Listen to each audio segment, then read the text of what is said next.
Hello, everybody. Okay, let's see who's all here today. Oh, all right.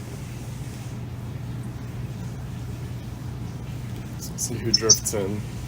All right, so the first thing I wanted to do was go over what the readings are for next week. You'll see there's a lot of things listed on the syllabus. And so I wanted to also we'll send a announcement via Canvas to indicate what's on what day.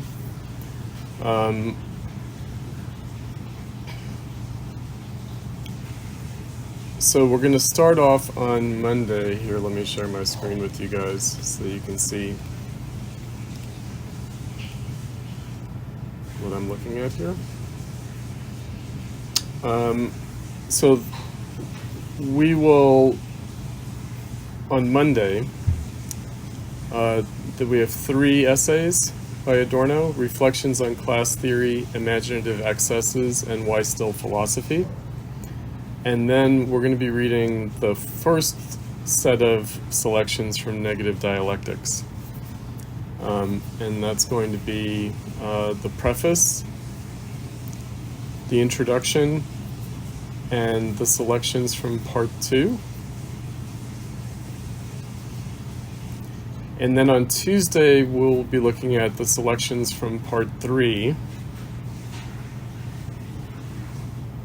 And we will also look at the selections from Metaphysics, Concepts, and Problems, and Late Capitalism or Industrial Society. So that's Tuesday. And then Thursday, the last class session, will be On Subject and Object, Marginalia to Theory and Praxis, and Resignation. But like I said, I'll send an announcement via Canvas indicating the readings for next week. But like I said, we'll start with a few short pieces and then get into Negative Dialectics on Monday. We'll read the rest of the selections from Negative Dialectics for Tuesday, and also Late Capitalism or Industrial Society. And then on Thursday, we will look at On Subject and Object, Marginalia to Theory and Praxis, and Resignation.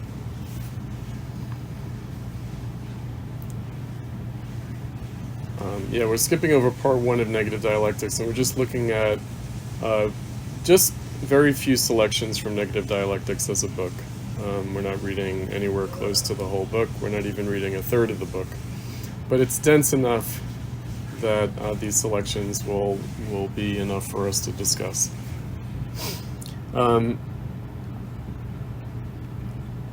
but in many ways, next week we'll summarize what we've been talking about throughout the entire course so far. On Monday, we'll be picking up almost directly from this reading, from Karl Korsch's Marxism and Philosophy. We'll get into, tonight, and then we'll continue next week what the Marxist critique of philosophy might be, what that's about. But then we're also going to introduce some things, some other themes that Adorno has in Negative Dialectics that we haven't really discussed in the course so far, much at least, beyond the Hegel.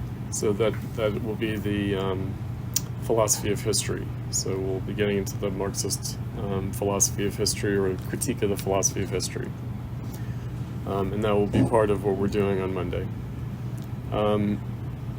We're focused on, in the Negative Dialectics selections for next week, on the parts of that book that connect to the critique of political economy, and the connection between that critique of political economy, the philosophy of history,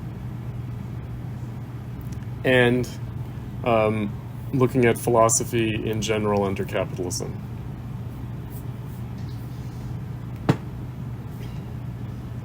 All right. The last set of readings that we'll do on Thursday of next week are basically towards the end of Adorno's life in 1969 and we'll take up some of the critique that Adorno had of the 1960s New Left. So the student movement of the time, towards the end of Adorno's life in 1968-69. That will be what we'll be bringing a bunch of themes together for that in our last set of readings. Before we get into the discussion of tonight's reading, any questions about the final papers in terms of choosing a topic, or any sort of basic questions about the papers? I still have to figure out exactly when the due date is going to be, but it's going to be the week after our last class. So it's going to be the following week, probably either Monday or Tuesday of the week after our last class. So it'll be after the weekend after our last class. Colette?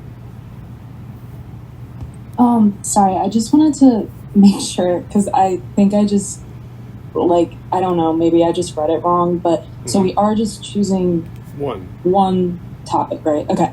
I wanted to make sure, because I wasn't sure if I was reading it wrong or not, but right. Okay, thank you. Yeah, one. Yeah, no, that's all we have time for over the summer. That's all that you guys have time for.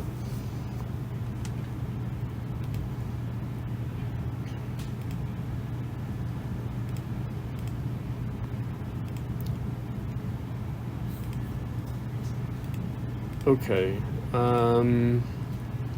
So I mentioned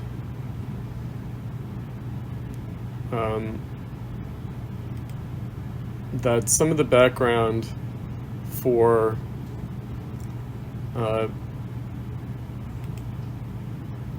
both Lukacs and Korsch. So Lukacs made mention of this, but some of the background for the Korsch is a piece by Marx that's in the Marx-Engels reader, but we didn't look at it so far, and that's the Theses on Feuerbach. So I wanted to start there tonight, because it's made explicit reference to by Korsch.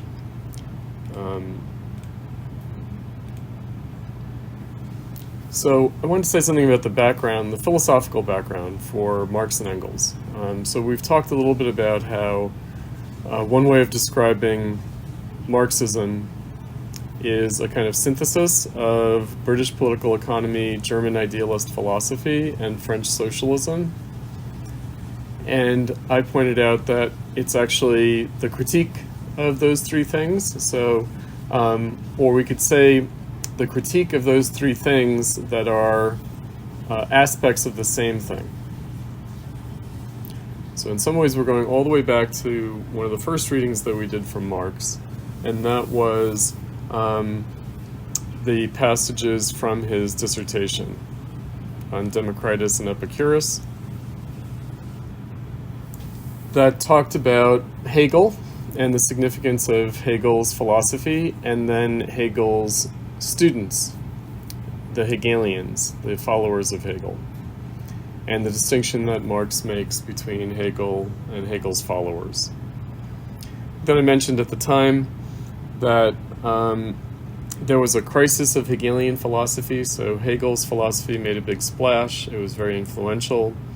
It was seen as very important. It was seen as having political significance. But soon after Hegel's death, his followers, or readers of Hegel, students of Hegel, divided over the significance of his work.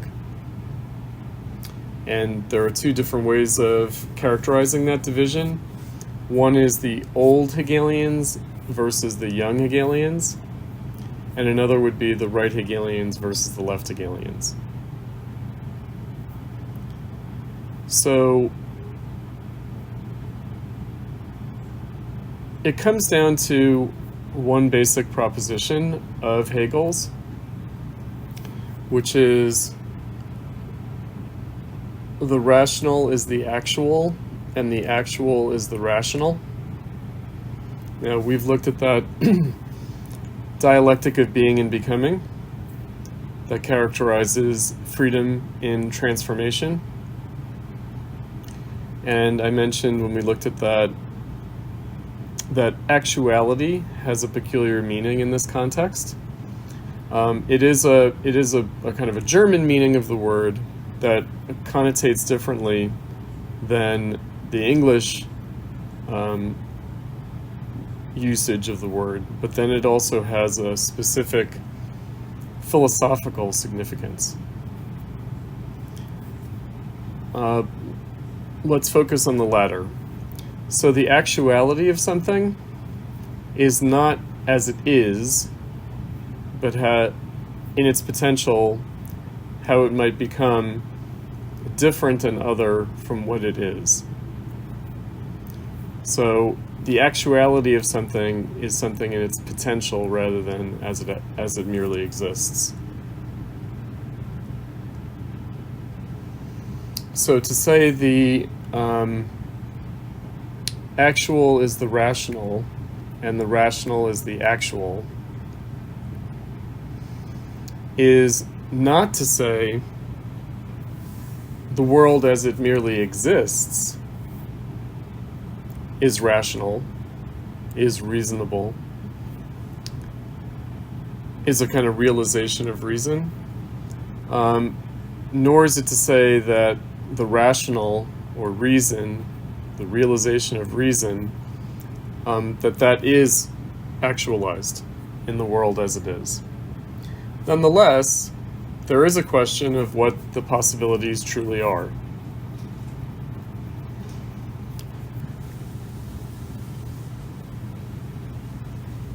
The old Hegelians, or the conservative Hegelians, or the right Hegelians, are concerned with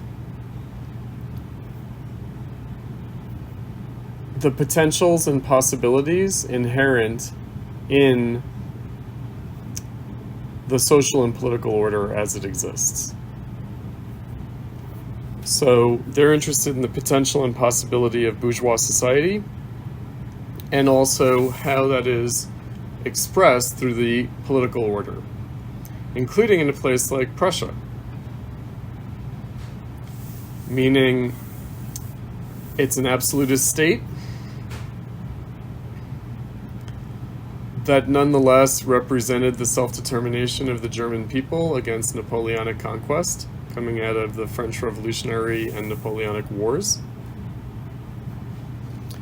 And the idea is that that state, that constitutional, legal, juridical order, and it is an absolutist order, it's still a kind of enlightened despotism, but perhaps more importantly, the society, the civil society, that is governed by Prussian absolutism, is the horizon of potential and possibility, meaning that the task, the historical task, the freedom potential, is the realization of bourgeois society, the realization of civil society. The left Hegelians, the young Hegelians, in some ways just the young Hegelians. That's an easier way of conceiving it, especially because there are young Hegelians not only in Germany but throughout the world, and they tend to take on a kind of nationalistic cast. So there was a Young America movement in the early 19th century that was inspired by Hegel and is inspired by the young Hegelians in certain respects. The young Hegelians are more revolutionary, or more culturally revolutionary, socially revolutionary, and politically revolutionary, and economically revolutionary. So many of the young Hegelians actually think of themselves as socialists, think of themselves as communists. Not all of them, but most of them. And in following Hegel in a more revolutionary direction, they engage in an interpretation of Hegel in his most radical possible reading, that is associated with materialism. In other words, they start to develop a critique of idealism, and specifically the idealism of the conservative or old Hegelians, the right Hegelians, the idealism perhaps of Hegel himself. Or maybe Hegel was speaking in a kind of code language due to Prussian censorship and his fear of losing his position or suffering even worse consequences of political repression. So maybe there's like a code language in there, but it's hard to tell what Hegel's code language is versus what he really intended to say.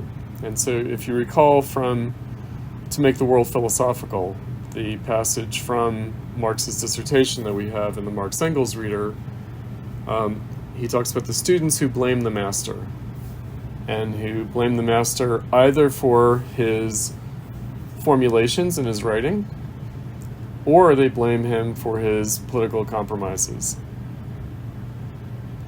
And Marx, in both cases, says that actually they're expressing their own limitations and their own falling below the threshold of the master. Now that's a complicated idea. So they're falling below the threshold of Hegel in a couple of different respects. One is that they are receiving Hegel and reinterpreting him rather than doing their own philosophical work. And so, whereas Hegel had to create his own philosophy, they're receiving philosophy ready-made, and in so doing, there's a diminishment of their project relative to Hegel's.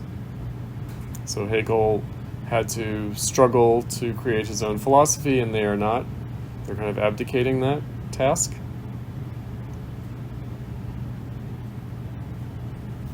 And they're also actually falling below the threshold of Hegel's own philosophy, as written, and in its true significance. And perhaps those who are failing the most in this respect are those who think of themselves as revolutionary and as more revolutionary than Hegel himself. So they know Hegel is sympathetic to the French Revolution. They know that his philosophy is revolutionary. They know that he's part of this revolutionary era. You know that he celebrates Napoleon's conquest of Germany. They know all of that. And they want to be as revolutionary as Hegel, but they also have a sense that they need to be more revolutionary than Hegel. And they're confused about what that might mean. Did Hegel give up on his youthful revolutionism? Is there a young Hegel and an old Hegel? So that's also part of the old Hegelians and young Hegelians? Like that's the meaning of that? There are those who follow the old Hegel, and there are those who follow the young Hegel. So those who follow the old Hegel seem to follow the one who made his peace with the world as it is. Those who followed the young Hegel seem to be more interested in his revolutionary philosophy and politics. Okay, so Marx and Engels wrote a book that they never published. They never had the opportunity to publish, and then they abandoned publishing it. They actually have two books on the young Hegelians. They have the German ideology, and they have the Holy Family. So they published the Holy Family, they didn't publish the German ideology. The theses on Feuerbach are the only part of the German ideology that they published in their lifetime. So Engels extracted the theses on Feuerbach out of the German ideology notes and published them separately rather than trying to publish the whole book. And actually, at a certain point in his career in 1859, in the preface to the contribution to a critique of political economy, it's in the Marx Engels reader, Marx on his own writings, Marx wrote that he and Engels were happy to leave the German ideology unpublished, that they moved on, and then they basically addressed the same things in better ways in subsequent writings. So they said they left the manuscript to the gnawing criticism of the mice. However, the German ideology was published then, later, and then it's been extremely influential in the 20th century. So it's part of the unpublished Marx writings that does get published and then has a kind of an outsized significance because it's seen as like a key to understanding Marx and understanding his materialist conception of history specifically. The theses on Feuerbach were published before the Russian Revolution, before the Soviet Union, in the time of the Second International. They were published by Engels after Marx's death. And so they're available. And why did Engels find it important to publish it? Because of his own work on philosophy and science and politics that he wrote, specifically the Anti-Düring, and also a version of the same argument, which is socialism, utopian, and scientific. And in that, he basically was accusing this guy Düring of recapitulating a kind of Feuerbachian perspective. So Ludwig Feuerbach, an important young Hegelian, and many of the young Hegelians, as opposed to the old Hegelians, the young Hegelians especially engage in the critique of religion and a kind of an atheistic kind of takedown of religion. The old Hegelians tend to emphasize the reconciliation of Hegel's philosophy with Christianity. That's part of the conservative or right-wing Hegelianism. All right, so Feuerbach tries to do a materialist reinterpretation of Hegel's philosophy of history and of Hegel's philosophy more generally. And Marx thinks that this is a problem, that it's a kind of a one-sided materialism. Now, what I will also say about this, we mentioned this with Lukacs, it's going to come to the fore much more directly with the Korsch tonight, that what Lukacs and Korsch have in common is that they're trying to disinter, grasp again the Hegelian and therefore the idealist roots of Marxism. Right, so they're interested in a better understanding of what Marx was as a materialist and as a dialectical materialist and as a historical materialist, and how that's different from conventional philosophical materialism, and that in fact that difference can be traced back to Kant and Hegel themselves, to German idealist philosophy itself. All right, German idealism means modern idealism, which is different from ancient idealism. Similarly, Marxist materialism is actually based on Kant and Hegel, and it isn't a pre-modern kind of materialism. It isn't an ontological or a metaphysical materialism, or at least it purports not to be. All right. So again, Lukacs and Korsch have set themselves the task of specifying, focusing on, understanding, reinterpreting the idealist character of Marxism. That idealism is, it's kind of twofold. One, we could say that it has to do with understanding the categories of thought itself, right? Ideology critique, taking ideology seriously and treating it not as epiphenomenal, but as a necessary form of appearance through which one must work through the task of history, realization of freedom. And in fact, Kant and Hegel were already on that case. They were already approaching things that way. They were already trying to overcome the idealism versus materialism antinomy in a more dialectical conception of the relationship between the ideal and the real, or idealism and materialism. Kant thought that critical philosophy, and Hegel followed Kant on this, had superseded, had transcended, had sublated, had overcome the older traditional pre-critical philosophical distinction between idealism and materialism. And yet Hegel's own followers had a very difficult time reproducing that overcoming or that transcendence. There's another sense of idealism. The other sense of idealism is revolution itself. In other words, is political revolution, is social revolution, is a revolutionary movement by its very nature idealist, trying to impose an idea on reality. Now, why is that important? Because the materialism of the Second International, the materialism of vulgar Marxism, to use Lukacs' language and also Korsch's language, misled people into a kind of economic determinism and class reductionism, a kind of sociology of class, and this idea that capitalism will be overcome when it's good and ready to be overcome. In other words, when material conditions are ripe for that overcoming. Focusing on 1848, we talked about this on Tuesday, it becomes clear that Marx and Engels thought that capitalism was already ripe to be overcome in terms of material conditions at the end of the First Industrial Revolution. And that after that, indeed, conditions had become overripe, had started to rot, had started to decay.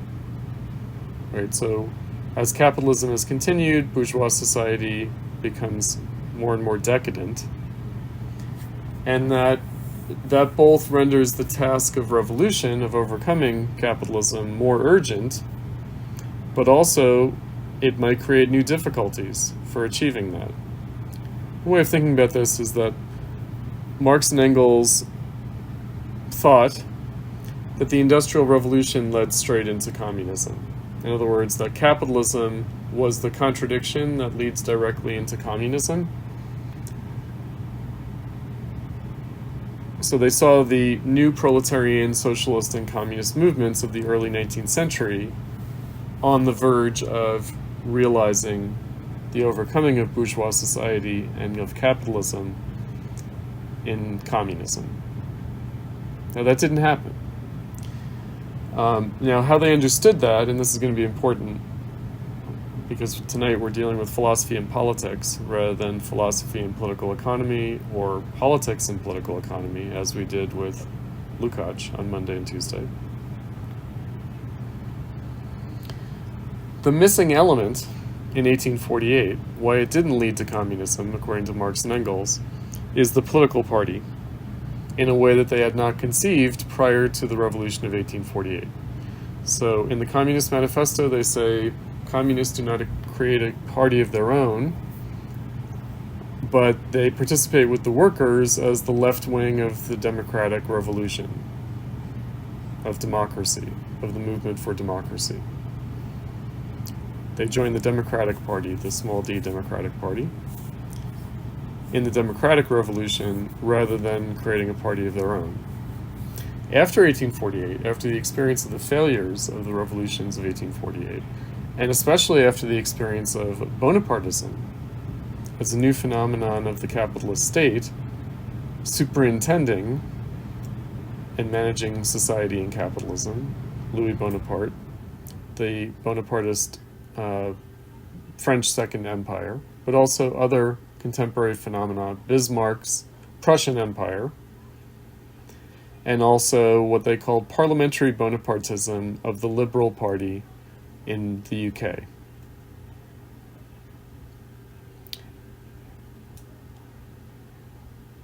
They revise their perspective and decide that what's needed is for the workers to create a party of their own and to struggle for socialism in and through the democratic revolution.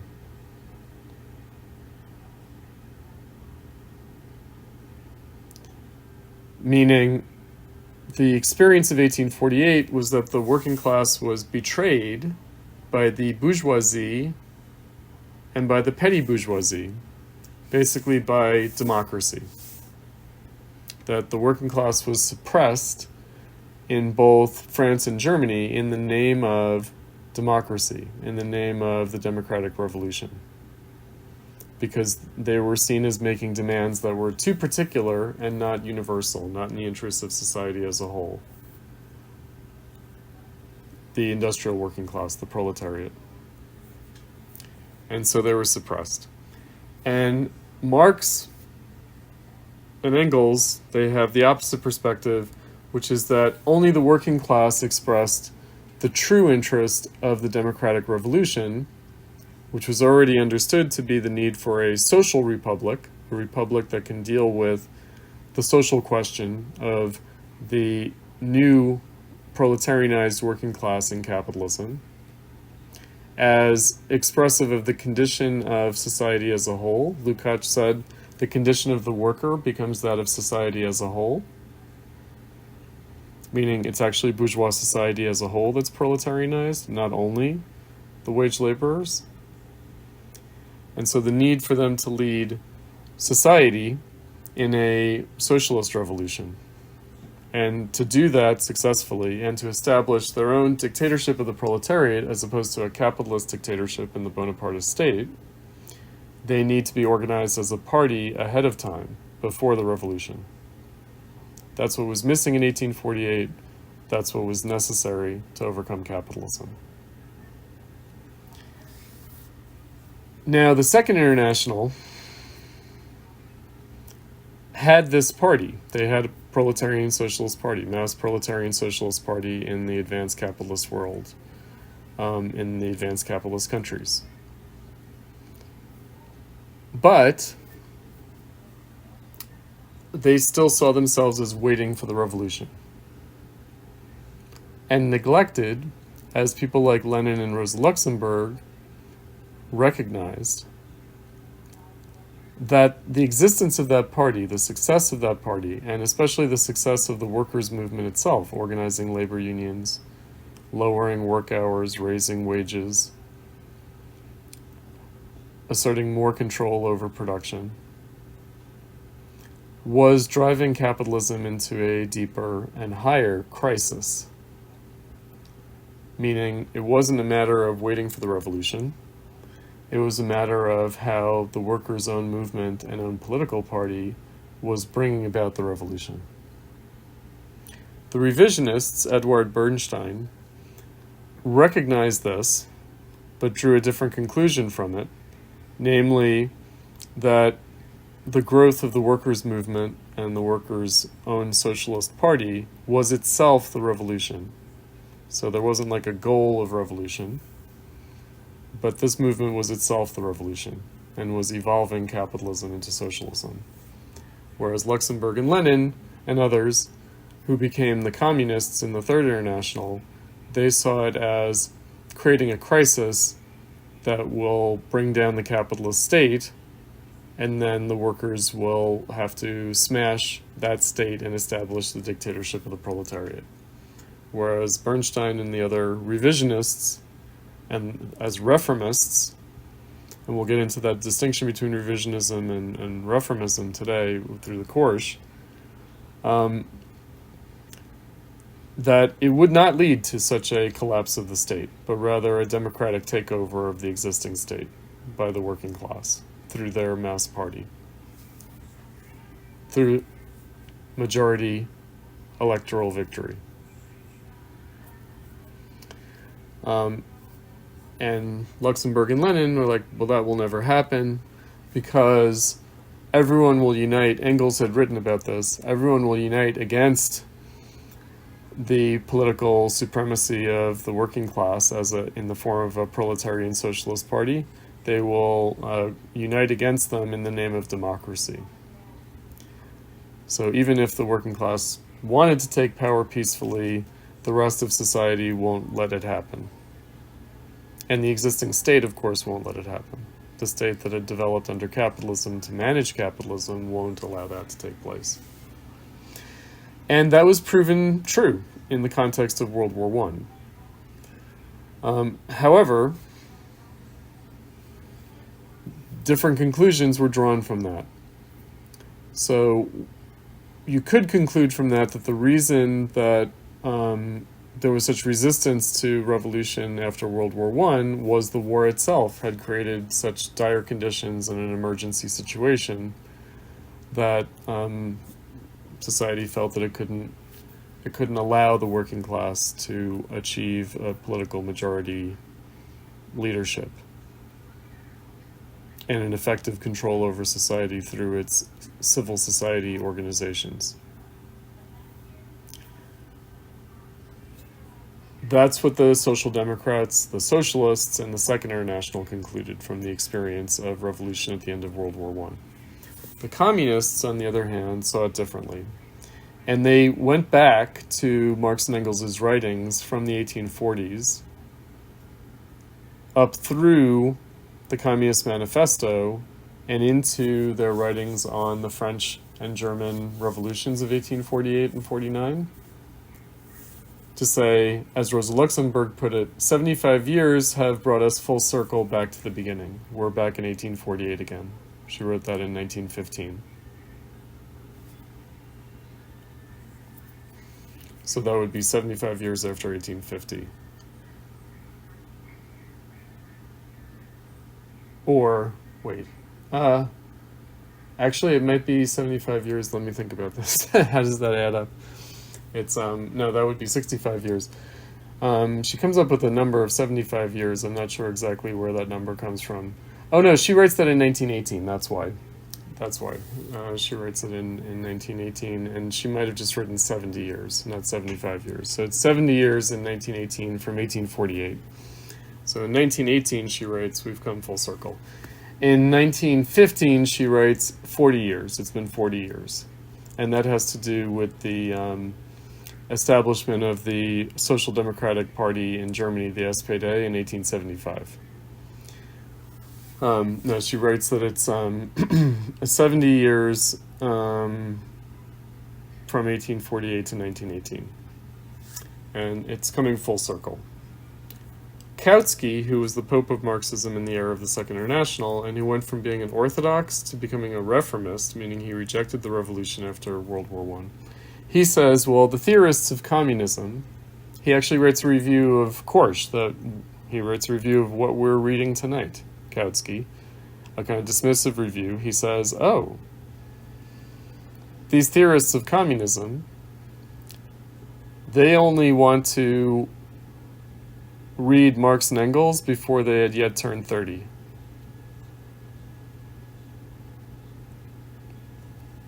Right, so he's like, they ignore all the work of the later Marx and Engels in their experienced maturity. So he has this kind of dismissive attack on not only Korsch, but also Lenin and Luxemburg. And he's aware of what Luxemburg said. She gave a speech in which she said that things have come full circle in 1918 back to 1848. He also makes fun, Kautsky, he derides Korsch for saying that not only a political dictatorship but a philosophical dictatorship will be necessary. And we'll have to get into what that might mean. We'll have to see what that might mean. All right, but back to it. So why the 1840s become salient again? In other words, it becomes important to discover how Marx and Engels became themselves, how Marxism came into being. And that is in the period before 1848, and it's in the period in the critique of the Young Hegelians by Marx and Engels, who were the youngest of the Young Hegelians, and who were, we might say, also among the left Hegelians. So they're age-wise, they're the youngest of the Young Hegelians. That's a little bit of a pun, because they aren't just basing their perspective of Hegel on Hegel's youthful writings, but they are thinking about Hegel as a revolutionary thinker. And they are left Hegelians, but again critical of the other left Hegelians, the other Hegelians who consider themselves socialists and communists. So when looking at German idealist philosophy, French socialism, and British political economy, one of the things that Marx and Engels are doing in the 1840s is that they are seeing how the proletarian socialist or communist movement is itself expressing the ideas and the aspirations of British political economy, German idealist philosophy, and French socialism, but as a limitation of their horizon, and also in a self-contradictory way. So that's why in the letter to Ruga, Marx said we could begin anywhere. We could begin with critique of political economy. We could begin with a critique of politics, political forms, representative democracy versus other political forms. We could begin with religion. We could begin with philosophy. We could begin in any domain. And what we would find is the same essential self-contradiction being expressed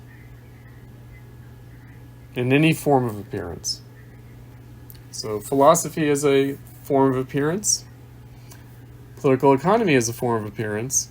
Politics as a form of appearance. Religion as a form of appearance. So none of them are given priority over the others. The reason for that is that they're all considered parts of the same thing, namely the totality of society in its crisis in capitalism. So the total crisis of society in capitalism is expressed really in all domains. It can be found in art and literature too. Feuerbach, I mentioned, so he's a philosophical radical, young Hegelian, left Hegelian, and who's also sort of atheistic and doing a kind of materialist criticism of Christianity. And Marx is cutting his teeth, as he did in his critique of Pierre-Joseph Proudhon, French socialism, anarchism. He's doing so with Feuerbach.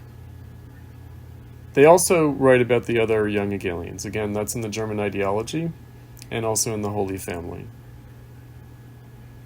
All right, so they look at all sides of the debates among the young Hegelians, the different tendencies, the different aspects of the work of the young Hegelians, and they critique them all as, again, aspects of the same thing. But again, they would also see that in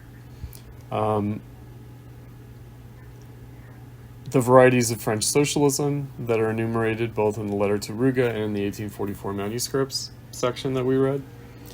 And in terms of British political economy, they're critiquing what's known as Ricardian socialism. So that is the workers' movement for socialism in England that bases itself on the political economy of David Ricardo, who was one of the followers of Adam Smith, but who Marx considers to be a diminution of Adam Smith's perspective, a kind of reification, to use Lukacs' language, of Adam Smith, a kind of literalization of Adam Smith, an undialectical version of Adam Smith, which Marx called vulgar political economy. So the movement from Adam Smith to Ricardo is similar to the movement of Kant and Hegel to the young Hegelians. And all of this is seen as expressive of the contradictions of capitalism. So the theses on Feuerbach are meant to address this. They're meant to address the antinomies of Feuerbach. Right, so Feuerbach sets out to do this, but he actually does something else, the opposite. He does that instead. And he sort of lays out really a program, like not really a fully fleshed out critique, not in these theses anyway, but rather a program of what overcoming a kind of Feuerbachian Hegelianism, a materialist Hegelianism, or a Feuerbachian political perspective might be. So you'll notice the chief defect of all hitherto existing materialism, that of Feuerbach included, is that the thing, reality, sensuousness, is conceived only in the form of the object or of contemplation, but not as sensuous human activity practice and not subjectively. Okay, so that should sound very similar familiar to Lukacs' critique of reification. Hence, in contradistinction to materialism, the active side was developed abstractly by idealism, which of course does not know real sensuous activity as such. Right? So materialism kind of reifies reality, and idealism idealizes it, but at least in idealizing it, captures its active side, as opposed to what Lukacs described in reification as passive contemplation. Objectivism, we could say. So idealism might fall into subjectivism, but materialism falls into objectivism, a kind of reification of the object, a reification of objectivity, a contemplative stance. Whereas at least idealism maintains the importance of subjectivity and of activity, practice, etc.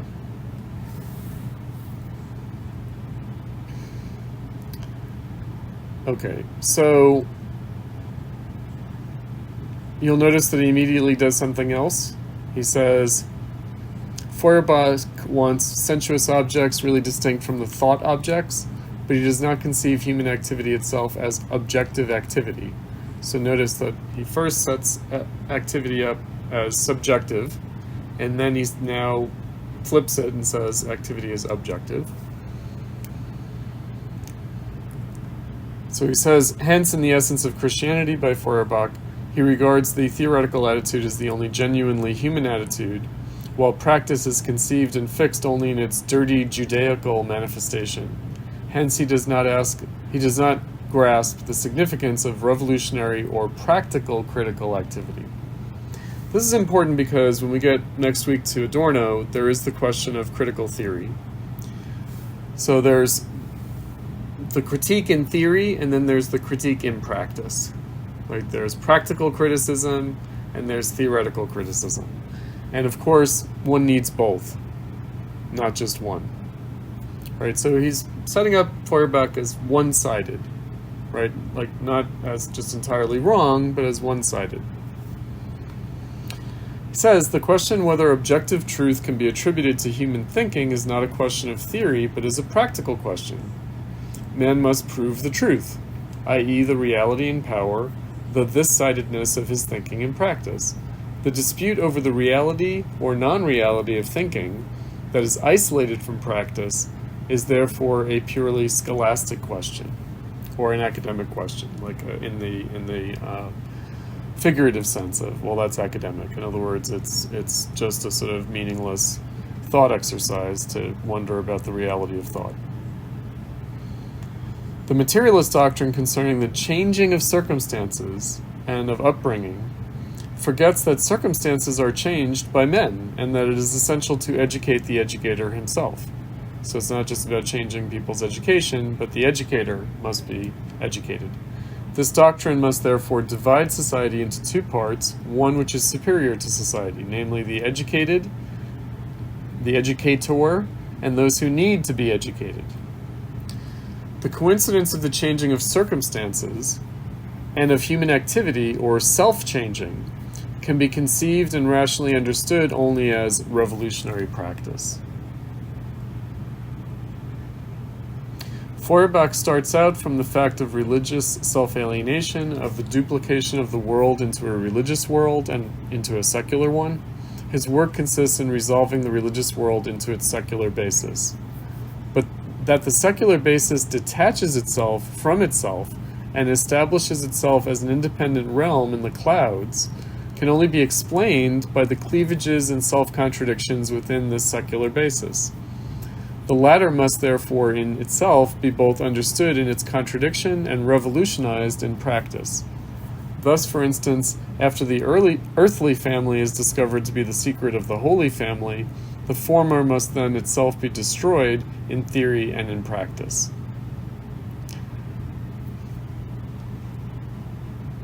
Feuerbach, not satisfied with abstract thinking, wants contemplation, but he does not conceive sensuousness as practical and human sensuous activity. Feuerbach resolves the religious essence into the human essence, but the human essence is no abstraction inherent in each single individual. In its reality, it is the ensemble of the social relations. Feuerbach, who does not enter upon a criticism of this real essence, is consequently compelled to, quote, to one, abstract from the historical process, and to fix the religious sentiment as something by itself, and to presuppose an abstract, isolated human individual, and two, essence, therefore, can be comprehended only as genus, as an internal, dumb generality which naturally unites the many individuals, meaning just human nature. So materialism is only interested in human nature as a kind of dumb essence. Feuerbach consequently does not see that the religious sentiment is itself a social product, and that the abstract individual whom he analyzes belongs to a particular form of society. All social life is essentially practical. All mysteries which lead theory to mysticism find their rational solution in human practice and in the comprehension of this practice. The highest point reached by contemplative materialism, that is, materialism which does not comprehend sensuousness as practical activity, is contemplation of single individuals and of civil society. The standpoint of the old materialism is civil society. The standpoint of the new is human society or social humanity. And by the way, civil society, the word for that in German is bürgerliche Society, Gesellschaft. So it's bourgeois society. The philosophers have only interpreted the world in various ways. The point is to change it. That's the famous 11th thesis on Feuerbach. Right, so it's not a matter of interpretation, but of changing it. It's revolutionary practice. Okay, so then the issue is, what is the revolutionary philosophy that corresponds to revolutionary practice? And so, German idealist philosophy, like bourgeois political economy and like French socialism, is a form of revolutionary consciousness. It is from the time of the bourgeois revolution. It is the consciousness of the bourgeois revolution. He calls it the consciousness of the revolt of the third estate. Korsch, who we read for today. Also, Marx does this, so Korsch doesn't invent that. Consciousness of the revolt of the third estate. Namely, the bourgeois commoner third estate, the new modern third estate, rather than the old peasant commoner third estate of pre-bourgeois society, of subsistence agricultural community and civilization. So the modern third estate, the revolt of the modern third estate, the bourgeois revolution, the consciousness of that. Hold on one second, I might have to close the window since the sun is peeking out here.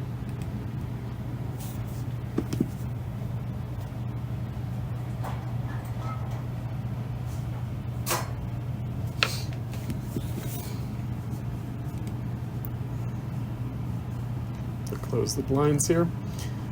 Okay, so in the Second International, people like Kautsky, but also other leaders in the Second International, other socialists, and again, that meant the same thing as communist leaders at that time. They said that the German working class was the inheritor of German idealist philosophy. More generally, they said the working class is the inheritor of bourgeois revolutionary philosophy. Meaning, in capitalism, the bourgeoisie, in transforming itself into a capitalist class, into a class that is concerned with capital accumulation, surplus value extraction, and capital accumulation, had necessarily abandoned, and in many ways, bourgeois society in capitalism as a totality, bourgeois society had abandoned its own forms of consciousness, its revolutionary consciousness, its own philosophy. and now it fell to the working class to carry that consciousness and philosophy forward. Which again, to remind what Marx's critique of the young Hegelians was, that doesn't mean just preserving the philosophy of Kant and Hegel, but furthering it. In other words, furthering it with the new tasks of the revolution. So it required a new revolutionary philosophy that nonetheless grows out of and fulfills, doesn't just abolish, but fulfills the older revolutionary philosophy, the bourgeois revolutionary philosophy of Kant and Hegel, and also others, the entire philosophical tradition that Kant and Hegel thought they had subsumed, that they had sublated, that they had fulfilled and overcome in their own philosophy.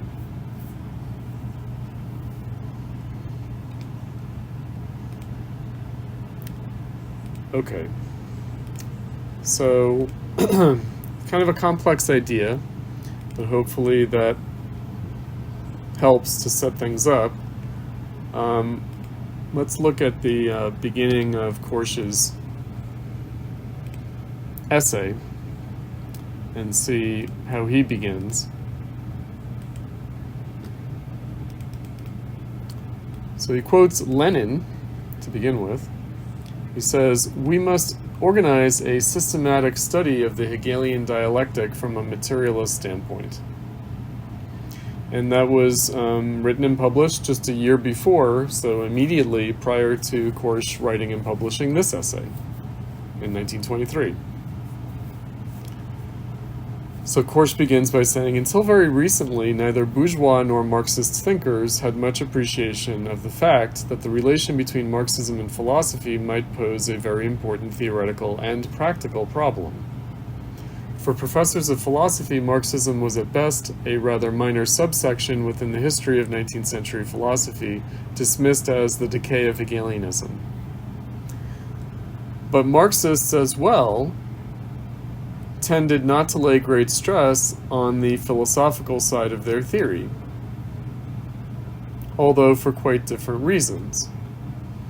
Marx and Engels, it is true, often indicated with great pride that historically the German workers' movement had inherited the legacy of classical German philosophy in scientific socialism. But they did not mean by this that scientific socialism or communism were primarily philosophies. They rather saw the task of their scientific socialism as that of definitively overcoming and superseding the form and content, not only of all previous bourgeois idealist philosophy, but thereby of philosophy altogether."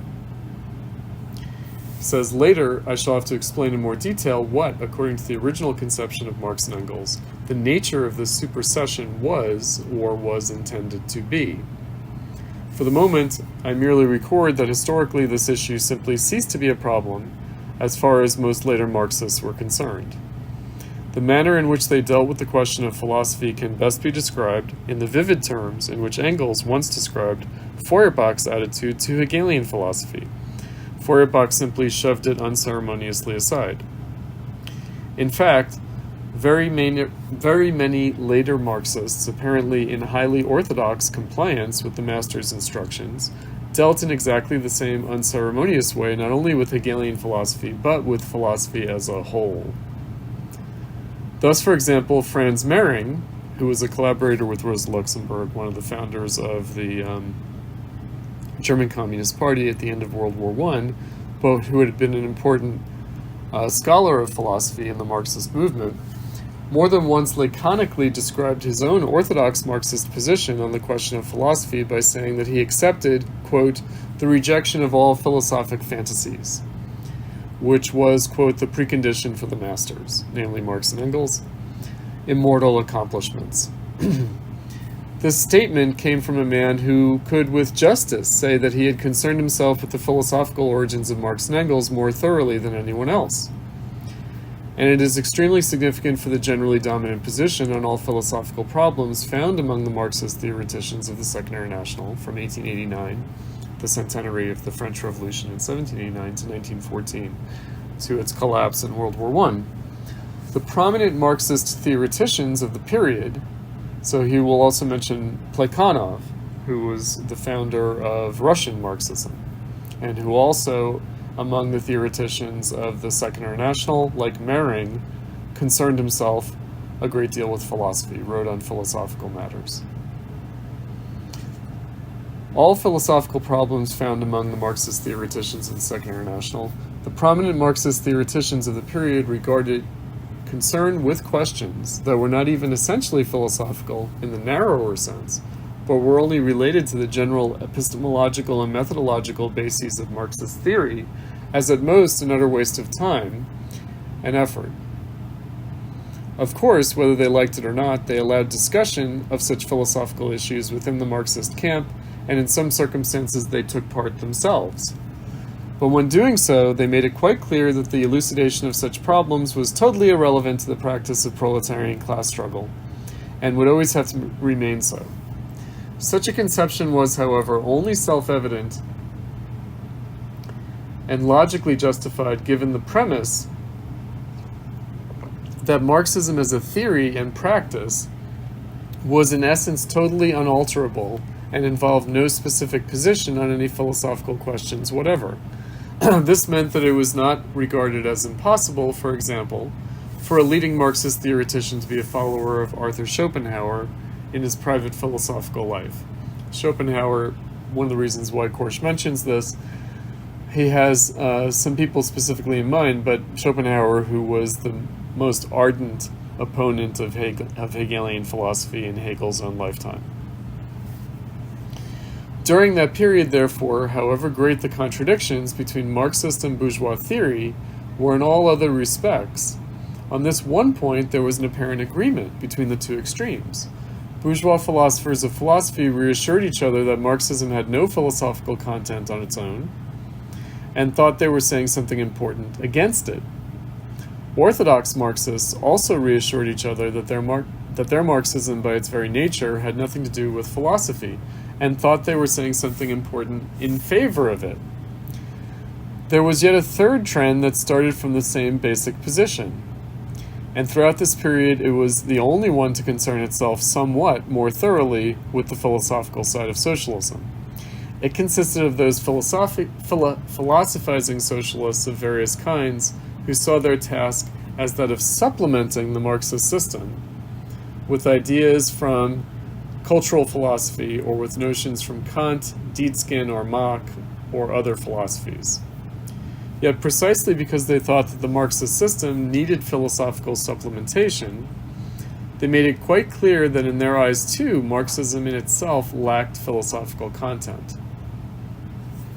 Nowadays, it is rather easy to show that this purely negative conception of the relation between Marxism and philosophy, which we have shown to be held in apparent unanimity by bourgeois scholars as well as by orthodox Marxists, arose in both cases from a very superficial and incomplete analysis of historical and logical development. However, the conditions under which they both came to this conclusion in part diverge greatly, and so I want to describe them separately. It will then be clear that in spite of the great difference between the motives on either side, the two sets of causes do coincide in one crucial place. Among bourgeois scholars in the second half of the 19th century, there was a total disregard of Hegel's philosophy, which coincided with the complete incomprehension of the relation of philosophy to reality and of theory to practice, which constituted the living principle of all philosophy and science in Hegel's own time. On the other hand, Marxists simultaneously tended in exactly the same way, increasingly to forget the original meaning of the dialectical principle. Yet it was this that the two young Hegelians, Marx and Engels, when they were turning away from Hegel in the 1840s, had quite deliberately rescued from German idealist philosophy and transferred to the materialist conception of history and society, the dialectic. First, I shall summarize the reasons why, since the middle of the 19th century, bourgeois philosophers and historians have progressively abandoned the dialectical conception of the history of philosophy, and why they have therefore been incapable of adequately analyzing and presenting the independent essence of Marxist philosophy and its significance within the general development of 19th century philosophy. So I just will flag here that what Lukacs and Korsch have in common, the readings that we have in common this week, what they have in common is the idea that the dialectic in Marxism had been lost.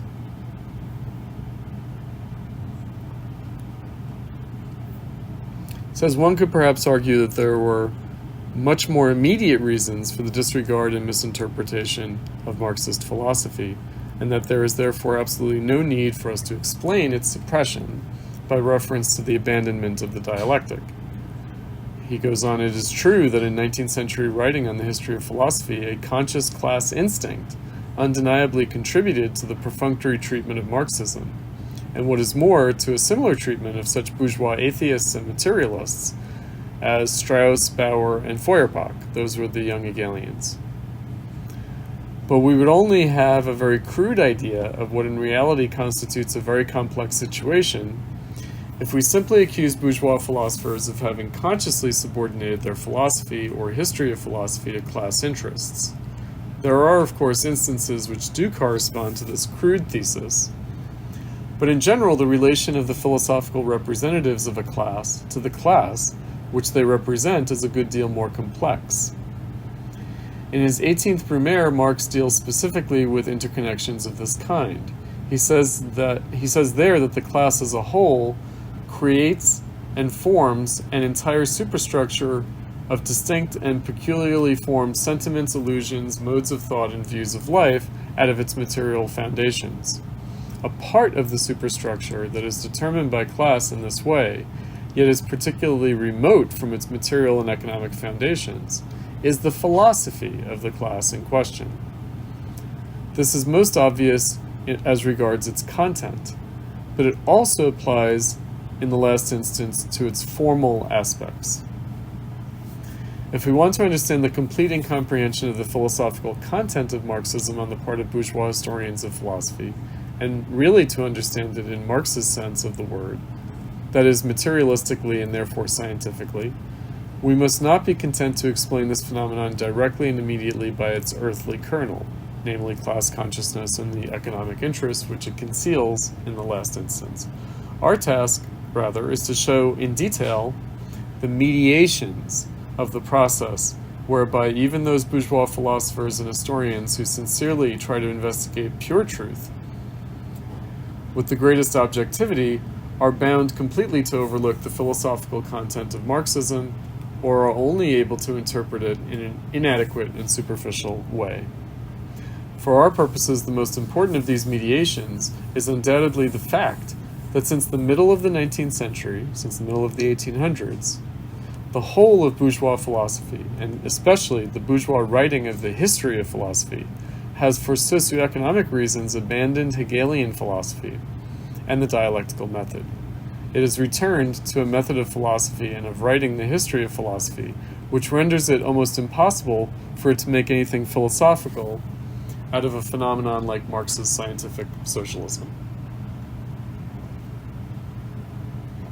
Okay, and then he gets into the kind of narrative of the history of philosophy. And he treats that narrative as not wrong or mistaken, but rather as itself a symptom. So he says, symptomatically, the history of philosophy appears to have a gap in the middle of the 19th century. So there's a decay of Hegelianism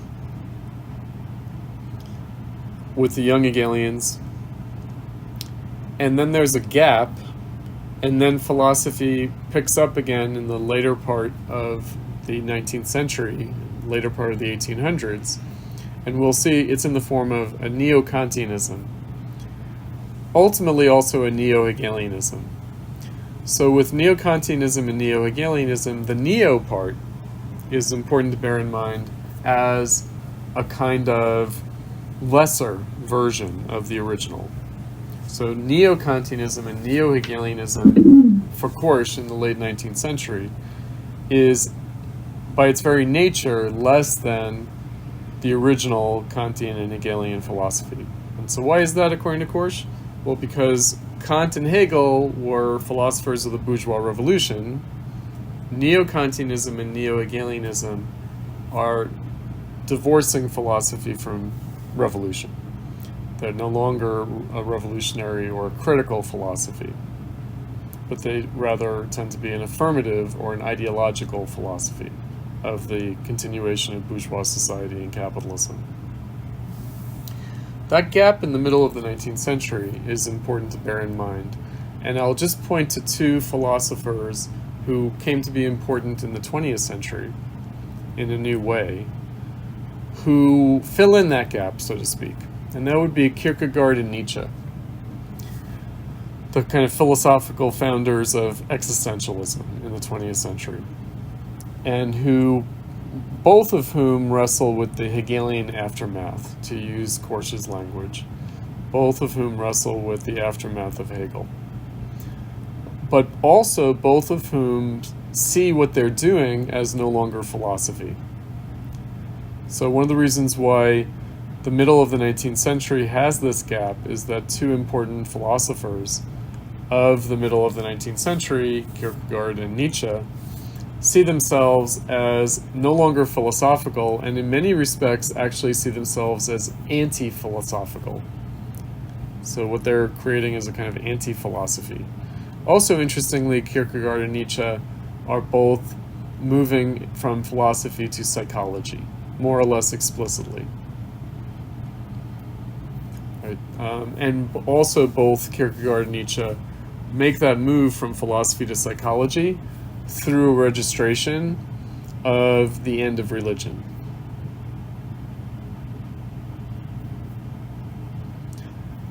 So this is why it leads to existentialism in the 20th century. So again, philosophers like Kierkegaard and Nietzsche, they don't really fit well into the story of the history of philosophy, and they tend to drop out. And they're basically before and after Marx. So they're contemporaries of Marx and Marxism, but really they are preceding Marxism and post-dating at least Marx and Engels. I'll say something about Nietzsche. Nietzsche is a fierce critic of socialism, fierce critic of communism, also a fierce critic of the young Hegelians. But in his criticism of socialism and communism, he's completely unaware of Marx and Engels, because they're minor figures. Meaning the much more prominent figures are the young Hegelians, so already mentioned Strauss, Bauer, Feuerbach. Also other socialists, Proudhon. So Nietzsche is aware of Proudhon. He's aware of Blanqui. He's aware of Lassalle. So we were talking about Lassalle on Tuesday in the Standpoint of the Proletariat, Ferdinand Lassalle, who's the founder of the German workers' movement for socialism. So he's aware of more publicly prominent socialists, communists, anarchists, also aware of Bakunin. Marx and Engels? No, not so much. And that, or really not at all in the case of Nietzsche, and also in the case of Kierkegaard, unaware of Marx and Engels, and that goes to show how Marx and Engels were not the dominant figures in their own lifetime of the socialist or communist movement. Not yet. Right, so there is this gap. Now, of course, in the time that Korsch is writing, and in the time of his lifetime, prior to World War I, Marxism did take on a huge prominence and importance. And therefore, what Korsch mentions about bourgeois historians of philosophy do have to deal, they do have to address Marx and Engels and their significance or their lack thereof philosophically. In other words, how they are not significant figures in the history of philosophy. And I will also say that to this day, in academia, but also outside of academia, Marx and Engels are not seen by non-Marxists as having made a particular contribution to philosophy. By Marxists, they're seen as having made a contribution, but really their contribution is understood as anti-philosophical. Right, so that's why I brought in the category of anti-philosophy. And so the problem that Korsch is setting up the symptom of why Marx and Engels can't be related in any meaningful way to the history of philosophy, either by Marxists or by non-Marxists, that is itself significant for Korsch. That's itself a significant symptom. That is itself something that needs to be critiqued. That's something that itself he's setting up as characterized by a self-contradiction. All right, so it's from different angles, they agree on the same thing, and this is a way of characterizing a contradiction. And so what that means is that Marx and Engels, their relation to philosophy, the relation of their theory to philosophy, appears quite contradictory to people. And so the task is to reconstruct it in its dialectical character. So it looks, reading Marx and Engels, one gets antithetical, opposed, antinomical formulations, where it's very unclear. Also, something that Lukacs pointed out that I want to remind us of. One of the ways that Marx and Engels characterized it is that they wanted to rescue Hegel's method from Hegel's system. Well, to have a coherent philosophy, how can you separate the method from the system? And yet, it looks like that can happen. How that happens is that Hegel's philosophy itself disintegrates into a contradiction, an incompatibility of the method and the system. Hegel himself his system must appear to be undialectical. Therefore, saving the dialectical method means rejecting the undialectical Hegelian system. And yet, of course, Hegel's system was supposed to be dialectical. So what made it undialectical? Actual history, capitalism, rendered Hegel's philosophy, Hegel's philosophical system, undialectical, which is another way of saying inadequate to the reality of our time. The reality of our time in capitalism meaning what? Inadequate as a revolutionary consciousness, as a consciousness of changing reality, rather than merely contemplating it.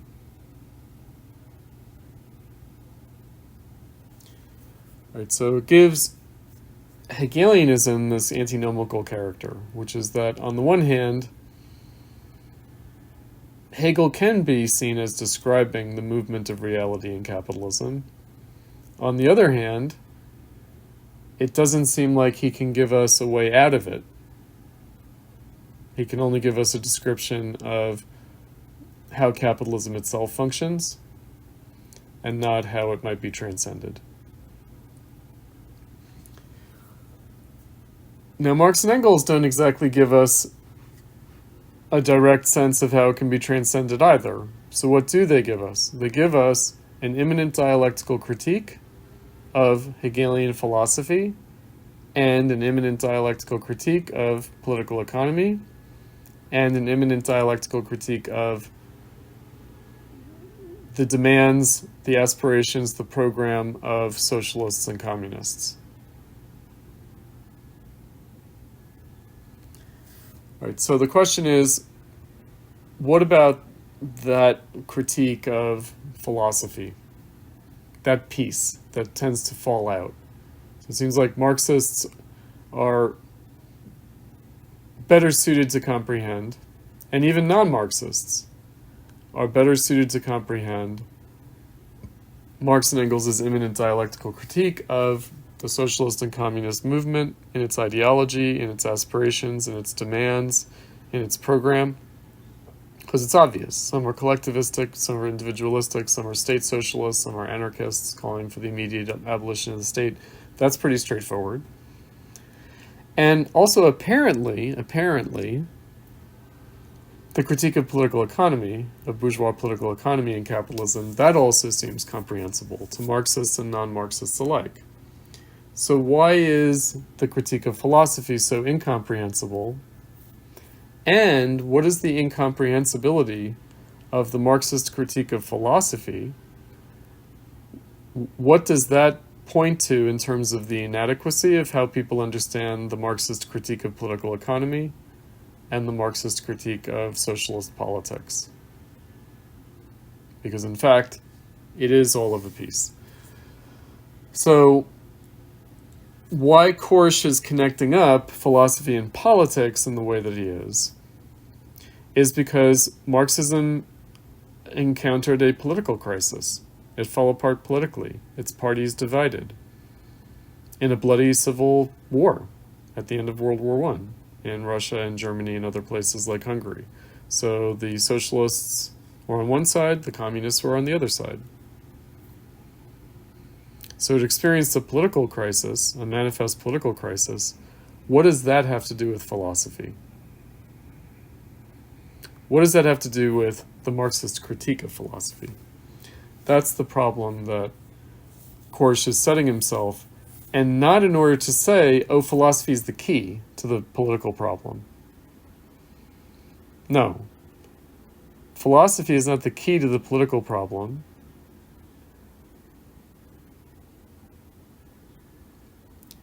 But it is, perhaps, key to the critique of the political problem. Namely, not just taking sides,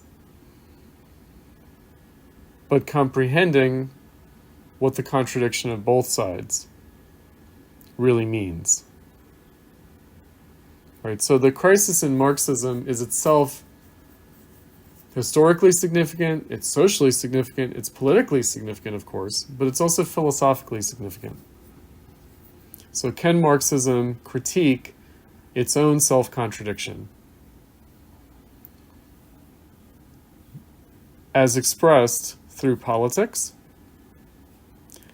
as expressed like, socialism, as expressed through political economy? Now that the workers' movement for socialism was a significant political economic factor in the history of capitalism with these mass parties and mass labor organizations, but also philosophically. In other words, how does Marxism as a philosophy appear self-contradictory? I'll say this because it postdates Korsch, but it's a good way of illustrating it. So later Stalin, and not really just Stalin, but communists, they wrote about dialectical materialism and historical materialism as two different things. So the idea was that dialectical materialism is about nature. It's about the nature of reality itself, or the ontology of nature itself, dialectical materialism. And historical materialism is about society. Both Lukacs and Korsch are anticipating this development because they're seeing the roots for that kind of distinction and opposition, dialectical materialism, historical materialism, already in the Second International. Korsch is addressing it as they're seen as unrelated, meaning there's a dialectics of nature, and then there's a historical dialectic of society and politics. Lukacs and Korsch are saying, well, what was one thing for Marx and Engels has now become two different things. And that has something to do with also the way people understand the revolution, how they understand the history of the social and political crisis in revolution. Right, so Korsch is writing in 1923, like Lukács, in the immediate aftermath, but in a kind of taking stock retrospective moment after the revolutions that broke out at the end of World War I, the Russian Revolution, the German Revolution, the Hungarian Revolution, etc. And they're looking at that failed revolution. It's a failed revolution. It's only ambiguously successful in Russia. and it's jeopardized by that limited success within Russia alone. Everyone understood that at that time, that this is a real problem, that the revolution has only succeeded in Russia alone. Everyone in the Third International sees that problem. And they're saying, okay, how do we make sense of this failed revolution?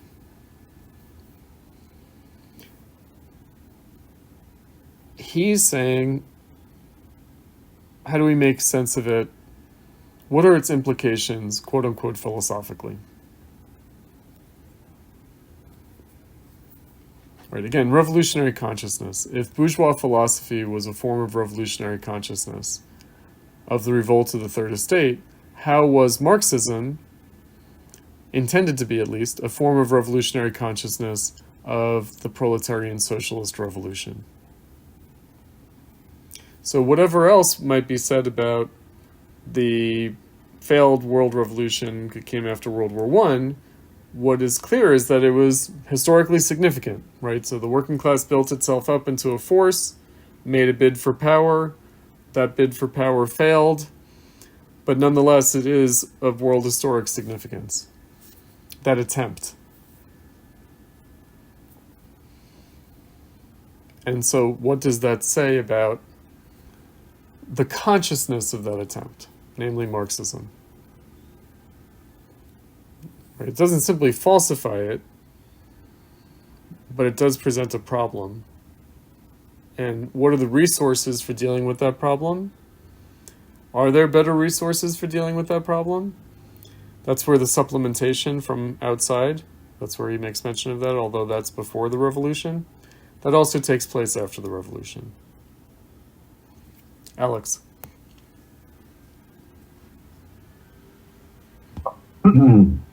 I was also thinking that the disillusionment with the Second International led directly to fascism and Nazism, and that Nazis, they imitated socialism from the of the party to the practices.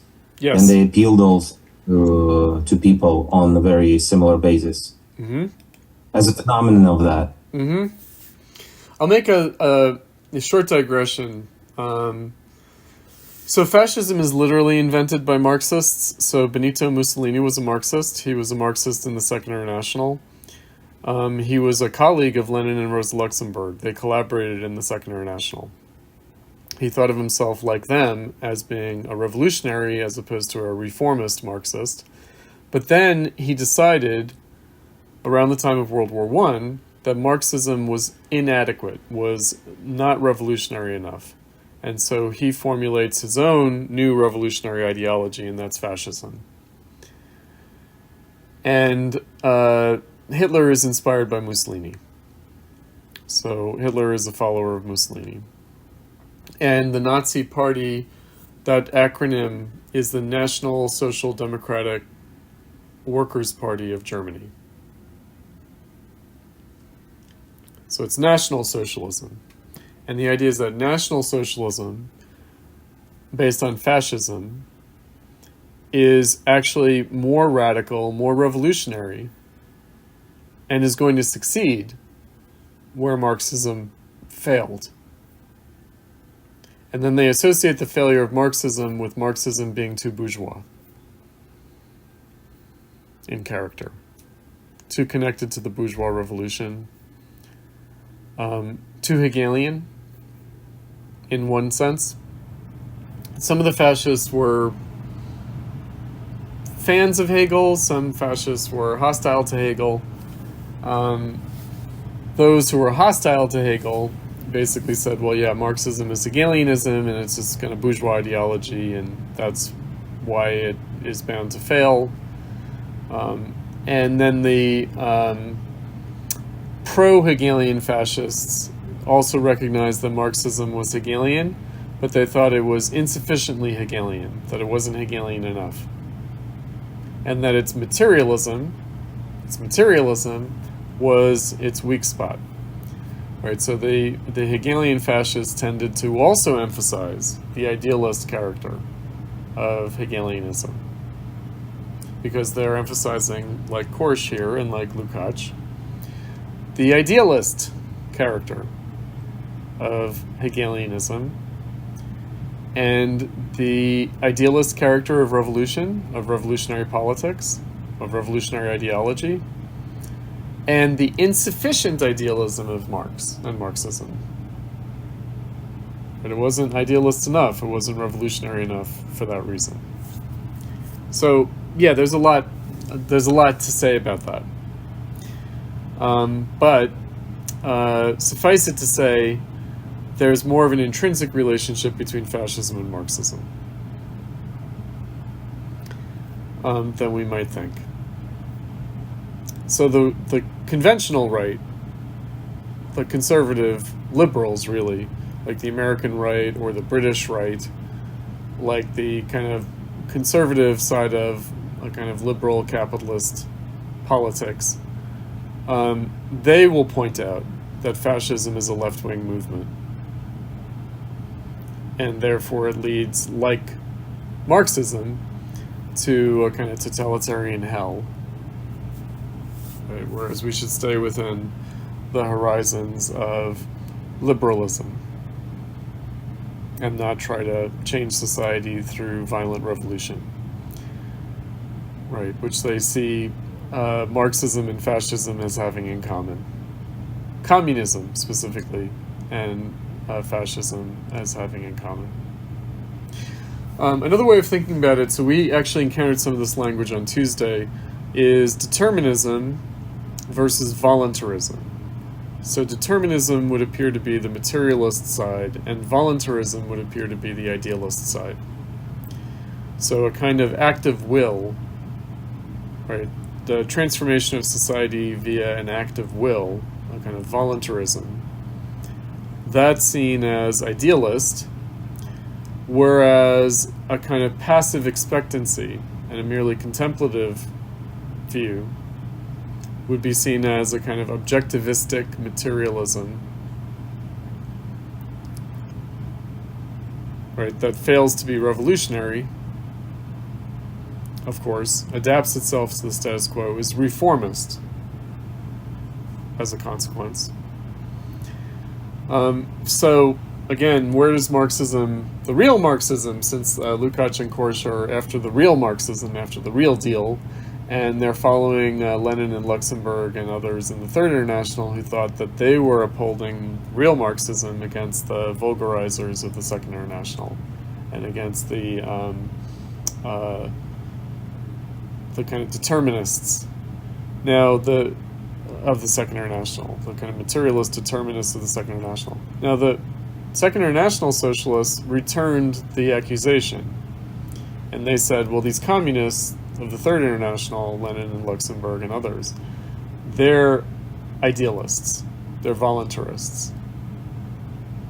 They're revolutionists, meaning they're hypostasizing, reifying, ontologizing revolution itself, the act of revolution, in an idealistic way.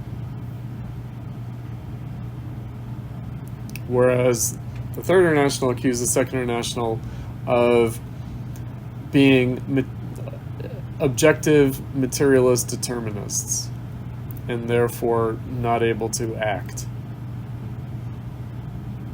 Right, so paralyzed.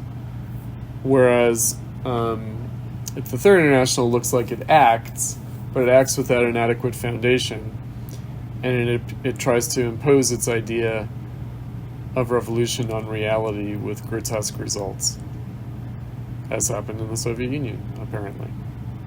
Right, if you try to force the change, if you try to impose your utopian ideals on society, then you must, of course, act in a destructive way. Whereas, on the other side, if you wait and do nothing, then of course you're leaving society as it is, as opposed to changing it. All right, so this is the problem, and this is a philosophical problem according to Korsch. Let's take a short break, and then we'll come back, and maybe we can open up the discussion a bit.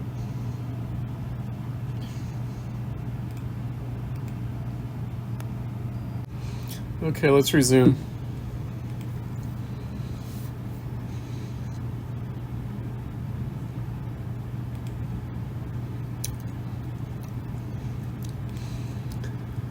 Okay, so picking up where we left off, I know that we're talking about things in a fairly abstract way, but it's in kind of the nature of things because we're talking about philosophy, and we're talking about the Marxist critique of philosophy. So I wanted to remind us of what that is. So the critique, right, so the immanent dialectical critique of phenomena. What kind of a phenomenon is philosophy itself? Or is philosophical thinking itself? You'll see that what we were reading from Korsch earlier, he talked about form and content. So he said, part of the problem is that people paid attention to the content but not to the form. So they paid attention maybe to Marxism and its philosophical content, and perhaps its philosophical content in a number of different ways. Maybe its philosophical content, like making kind of a materialist ontology, a kind of egalitarian ethic, kind of ethical philosophy of egalitarianism, an ontology of materialism, and maybe also a epistemology of materialism, a kind of empirical science kind of epistemology. But not the form, right? So Korsch says what's neglected is the philosophical form. So what is the philosophical form? Well, of course, it's the dialectic. That's another way of saying what's the method, and that's the dialectical method. It's a dialectical form and a dialectical method. So what does that do to these traditional philosophical domains of epistemology, ethics, and ontology? Also metaphysics. All right, so metaphysical materialism versus dialectical materialism. What does that dialectical form do for us?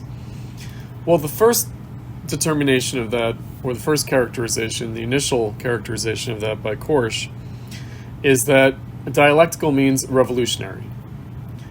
So not a metaphysical or ontological or empirical epistemological materialism, which would just be contemplative, but a revolutionary materialism, meaning changing the world, changing reality. All right, so that would go for a revolutionary epistemology. What's a revolutionary form of knowledge? What's a revolutionary ontology? What would it mean to say that being is, in a fundamental way, determined by revolution? And then finally, what would a revolutionary ethics be? All right, so if dialectical means revolutionary, well, then it's a revolutionary epistemology, revolutionary ontology, a revolutionary ethics, and maybe a revolutionary metaphysics. Right, if we were to put that in the mix, perhaps a revolutionary aesthetics too. So besides epistemology, ontology, and ethics, we also have metaphysics itself, and we have aesthetics. But sticking with the first three, I want to say something about a revolutionary metaphysics. So revolutionary metaphysics, that's another thing that Marxism would have in common with bourgeois revolutionary philosophy or bourgeois revolutionary consciousness. Namely,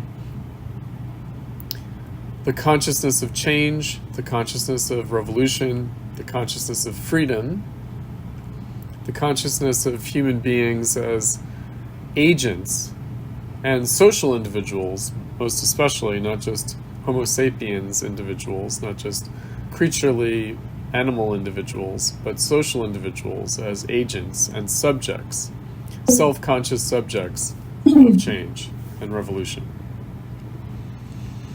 All right, Marxism has something to do with that. It's not entirely different from that kind of positing. Kant had set himself, we talked about this, the task of refounding metaphysics. Treating metaphysical categories not as categories of the thing in itself or of the world in itself, but treating metaphysical categories as categories of the subject and of the subject-object dialectic. So the object, but only insofar as the object is actually the product of the subject. So not the thing in itself, not the world in itself. Maybe of the object and of the realm of objectivity, but really of the subject. So metaphysics refers not to things or the world, but to ourselves as active, practical agents and subjects. Subjects of what? Change, revolution. So I think when we were talking about Kant, I talked about the correlation of the ancient virtues, the true, the good, and the beautiful, with Kant's three critiques. So rather than the true, the good, and the beautiful being eternal virtues that are divine in origin and unhistorical in character, that they are rather human, historical, changeable. Right? So the critique of pure reason is the critique of how we change our understanding. So the exploration of conditions of possibility for the exercise, but also the transformation of our understanding, of our concepts and our theories.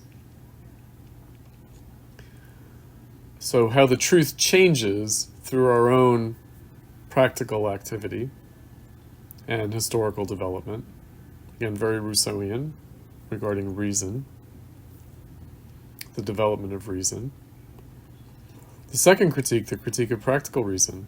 How does our morality, how does our definition of the good and how we achieve it in practice change historically? Again, the good is a category of the subject, not of things or of the world in itself. The good changes, ethics change, morality changes. And then finally, the beautiful. Right? The beautiful is not a category of something external to us,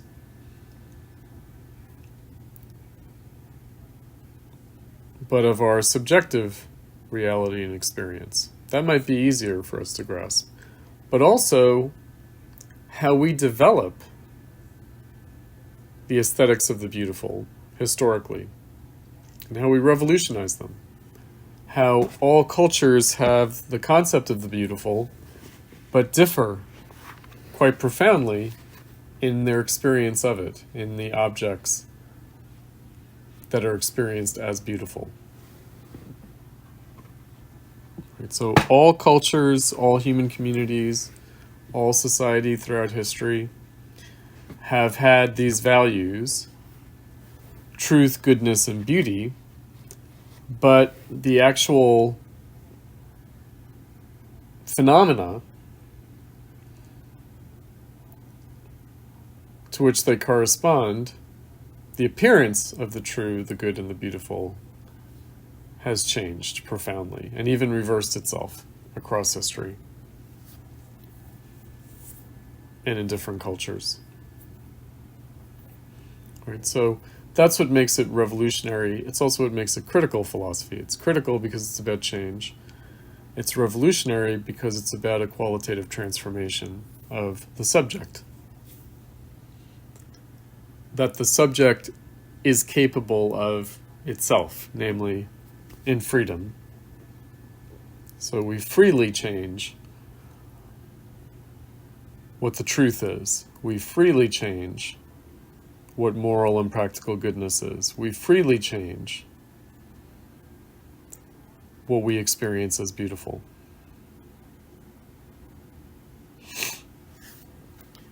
Right, so that's already bourgeois revolutionary philosophy.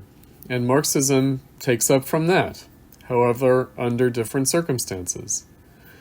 So this is where I will point out that for Marx, his critique of Hegel, this is something you can find in the Marx Engels reader, it's got the critique of the philosophy of right, of Hegel's philosophy of right, and then he has another piece that's part of the 1844 manuscripts in the selections in the reader that we didn't read, the critique of the Hegelian dialectic and of philosophy as a whole. And in both of those pieces, Marx says simply that the Hegelian dialectic is the metaphysics of labor. The Hegelian dialectic is a revolutionary dialectic, but whose fundamental character is the revolution of labor. So what does that mean? Again, bourgeois social relations. Bourgeois society, the bourgeois revolution, the consciousness of the bourgeois revolution, the consciousness of the revolt of the third estate, is the consciousness of the revolution made possible by the social relations of labor.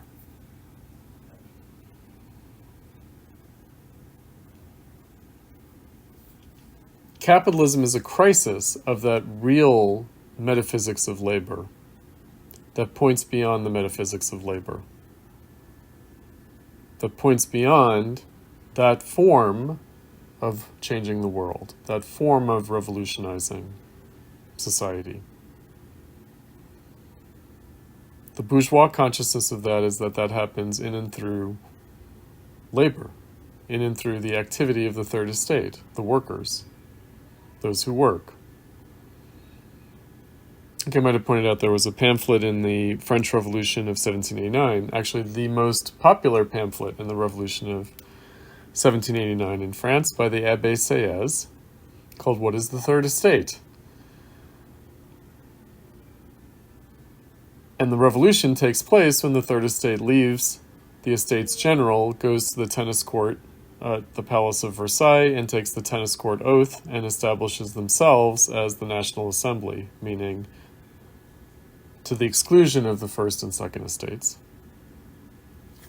the clergy and the aristocracy, the priestly caste and the warrior caste. So the commoners revolted, and they revolted in the name of labor. They were like, we are the ones who work. The clergy, the priestly caste, they pray. The aristocracy, the warrior caste, they fight. But we actually do the work. That's the content of the revolution. But it's also the form of the philosophy. It's the form of the consciousness. It's a way of understanding freedom through labor. Freedom through the social relations of labor. Freedom transforming the world in and through our relations to others, to nature, and to ourselves through labor. That is the bourgeois social relations at the heart of the bourgeois consciousness of freedom, the bourgeois revolutionary philosophy. Whether via Rousseau, Adam Smith, Kant, Hegel, the young Hegelians, the socialists of Marx's time, who are all operating within bourgeois consciousness. Now we know from Lukacs, a new perspective is impossible on the soil or Abgrund or foundation of bourgeois society, meaning there is nothing but bourgeois consciousness. Marxism is bourgeois consciousness. But Marxism is also the critique of bourgeois consciousness, meaning the critique of itself as expressing the self-contradiction of bourgeois consciousness in capitalism. That's what Rousseau and Adam Smith and Kant and Hegel could not see because that contradiction had not matured and emerged and become manifest. It was not phenomenally real. It is phenomenally real for Marx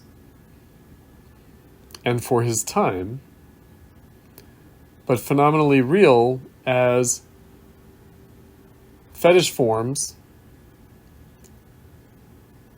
phantasmagoria, metaphysical subtleties, theological niceties, enigmas, mysteries, mystical consciousness.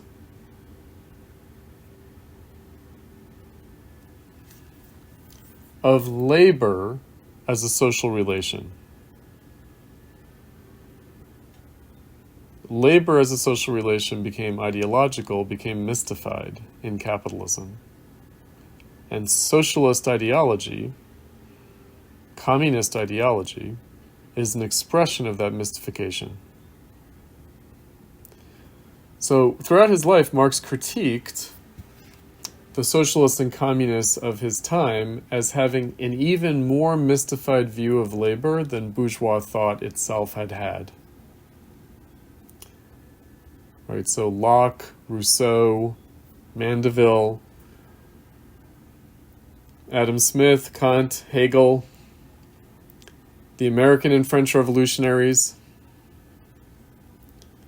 had a far less mystified view of the social relations of labor than the socialists and communists of Marx's own time, according to Marx.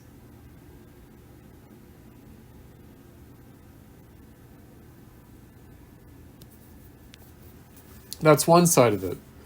The other side of it is that if you stick with their view, with the bourgeois revolutionaries' own perspective, you also end up with a mystified view of capitalism. So where the socialists and communists in their anti-capitalism have a mystified view of labor, the bourgeois view must have a mystified view of capitalism itself. And that's what generates a kind of anti-enlightenment, counter-enlightenment, romanticism, existential philosophy. That's what produces philosophy as not consciousness of freedom, but a mystified consciousness.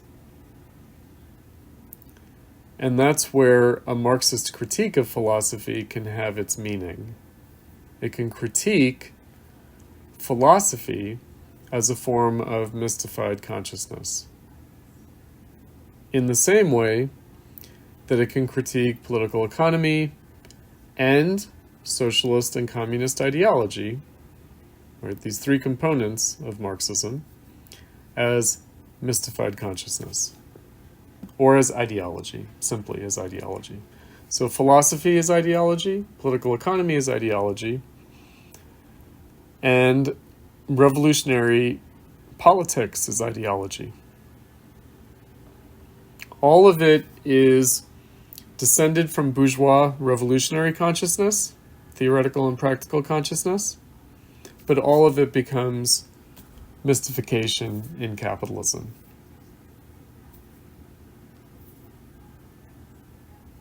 So this philosophical piece is just a piece of the puzzle, but it's actually an important piece of the puzzle. And that if you leave that piece out, you get a distorted view of the other parts.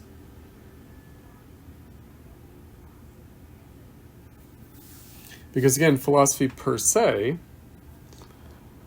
addresses these issues explicitly of epistemology, ontology, ethics, metaphysics, even aesthetics, in a way that political science or economics does not. Do not.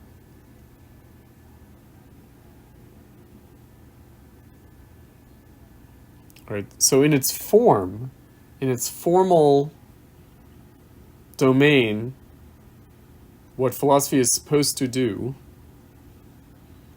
how it's supposed to address things, not only its conclusions, but its mode of inquiry itself is a symptom.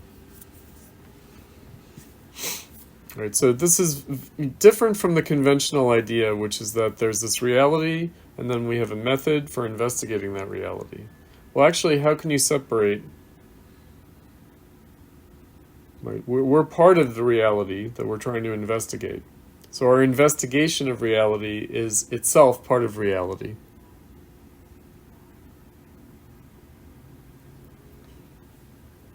And yet, we do end up in this position where we treat them as extrinsic to each other, that there's a mode of investigation that's external to reality itself.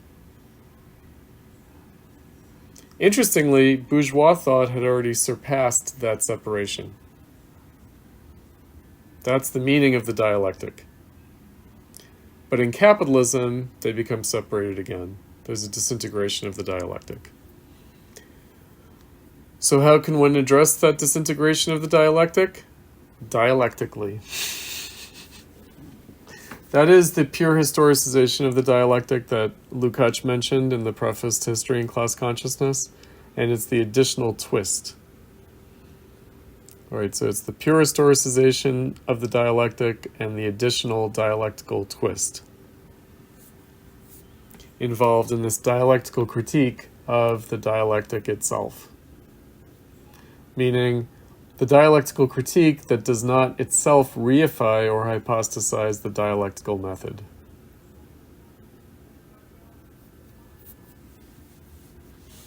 Alex?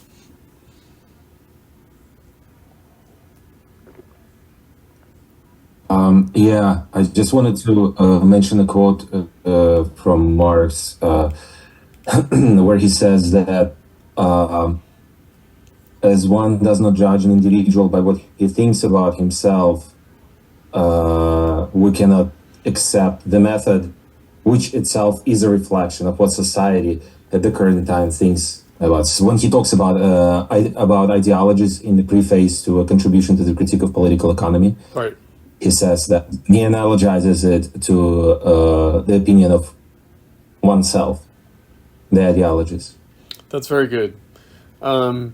Yes, and again, that's in the Marx Engels reader for you guys that we have in the PDF that we have with that book. But again, how do we judge it? And this is the historico-philosophical critique. So we had that language both in Lukacs and now in Korsch, the historico-philosophical critique. What does that mean? It's a critique that involves a philosophy of history, or a historicization, the pure historicization of the dialectic. That's the recognition that the method is bound up in the very object it's trying to grasp. Meaning, how does one get a critical perspective on things? Well, not in its immediacy, in the immediacy of our subjectivity, but rather in trying to unpack the mediations. So how can you unpack the mediations? By seeing their historical unfolding. How do we see their historical unfolding? Well, we had that quotation from Adorno in his letter to Benjamin, the explosion of the phantasmagoria. So the perfection of consciousness of the commodity in a Hegelian dialectic is the explosion of its phantasmagoria. All right, that's Marxism. So Marxism doesn't explode the phantasmagoria. Marxism is the expression of that explosion of the phantasmagoria in capitalism. All right, in other words, Marxism can understand itself as the necessary, not accidental or arbitrary, expression of the contradiction of capitalism that is intrinsic to it. And yet Marxists fall into the same bourgeois contemplative reified mode of thinking that Marxism is a method that is applied to reality as if it's external to it. What's the truth that expresses, though? The truth that expresses is that it does seem like consciousness is dislocated from its immediate reality. What does that express? It expresses the fact that in capitalism, actually, historical time is contradictory. The unfolding of history, of historical development, is contradictory, meaning that it gives you a consciousness that seems dislocated in time. So it's a little different from the Hegelian post festum, ex post facto, owl of Minerva flying at dusk, retrospective knowledge after the fact. It's a little different from that. Because actually, it's not just coming after the fact, but there's more of a crisis-ridden relationship of past and future. The way Marx addresses it in the Critique of Political Economy, it's the contradiction and apparent opposition of dead and living labor. Contradiction and apparent opposition of past and present. How does one grasp that critically? So rather than historicism, which is what Lukacs diagnosed in the third part of the Reification essay in the standpoint of the proletariat, where history itself seems to be an external object, seems to be objective, really seems to be thing-like in character. Recognizing that in its potential critical character, the fact that there is a disconnect between past and present, you could start there. How can there be a disconnect between past and present? How is that even possible? Aren't we just the products of the past? Isn't the present just an extension of the past? Aren't we still part of that past? Well, no, the fact that we do experience this divorce between past and present, we have to start there. That's where the temporal contradiction between bourgeois social relations and industrial forces of production becomes important. So capitalism is constantly destroying the bourgeois social relations of labor. It's constantly disintegrating the dialectics of labor as a social relation. But then it's also picking up the pieces and reconstituting that. Now, why that's important is that, again, in Korsch and Lukacs' own time, it was the working class itself that rescued capitalism from its crisis at the end of World War I, or through and after World War I.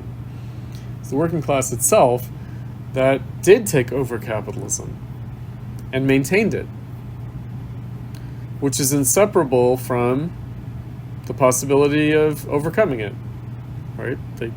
They will have to do that. The workers will have to take over capitalism and in that sense maintain it in order to be able to overcome it. So then the question is, with what consciousness?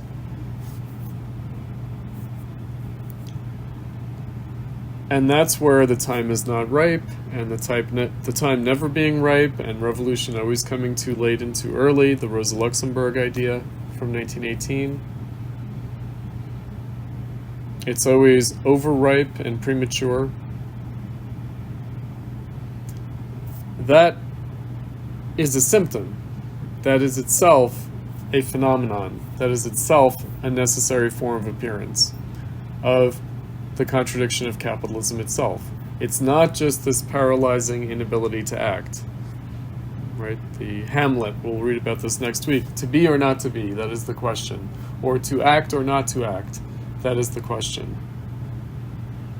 Or the way Rosa Luxemburg puts it, the revolution is not like firing the starter's gun at the beginning of a race. Like, boom, okay, we make the revolution. We will always jump the gun. And we will always be tardy out of the gate, out of the starter's gate. Right, so that has to do with the very nature of the process of history itself, of the process of historical unfolding itself. Okay, so how does that have to do with philosophy? Well, actually, these are the big questions of modern philosophy. The big questions of modern philosophy are the nature and even the descriptive character of change. How do we understand change? How do we understand our own participation in change? But also, how do we just understand that process of change at all? What kind of challenge is there to a more traditional metaphysical understanding of change does our experience of change in capitalism present? Now, Korsch does say that if the revolution doesn't succeed, if capitalism lingers, then philosophy will concern itself, he says, with pure epistemology and pure ontology. Now, this is really important. So this is not, this is before it happened. This is 1923, so it's before it actually happened. We'll see with Adorno next week. Adorno understands this as philosophy becoming divided between so-called analytic and continental traditions. So the analytic tradition is concerned with pure epistemology. How do we know what we know? What kind of valid statements about our knowledge can we make?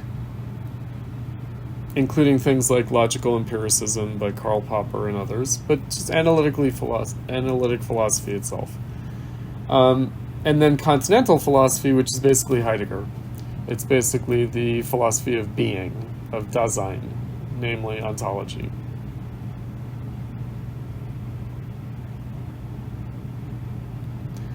So that does happen because capitalism is not overcome. Actually, the only way that philosophy can continue is in these forms. But those forms do tell us something. As forms. In other words, the philosophy disintegrates into epistemology and ontology, also into ethics. So epistemology, ontology, and ethics go on their separate ways, as they had been traditionally, perhaps. And as Kant and Hegel had tried to synthesize, and as bourgeois philosophy had tried to synthesize, again, as an epistemology of freedom, an ontology of freedom, and as an ethics of freedom, in an epistemology of revolution, in an ontology of revolution, and in an ethics of revolution.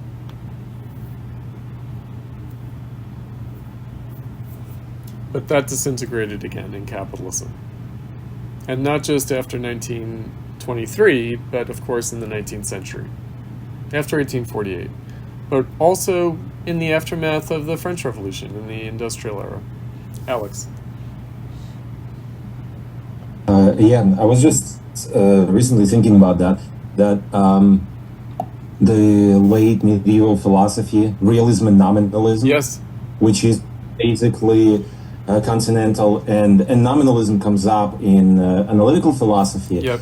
And that if you look at the writings of Bacon, but specifically like Hobbes as the most important thinker about society, he starts Leviathan with epistemological writings. He talks about senses and feelings and how impressions and etc. And so for them, I feel like for all bourgeois philosophers, it's very important to know how do we know, but it's only to establish ground for human action. And then Leviathan goes on about society and the state and etc.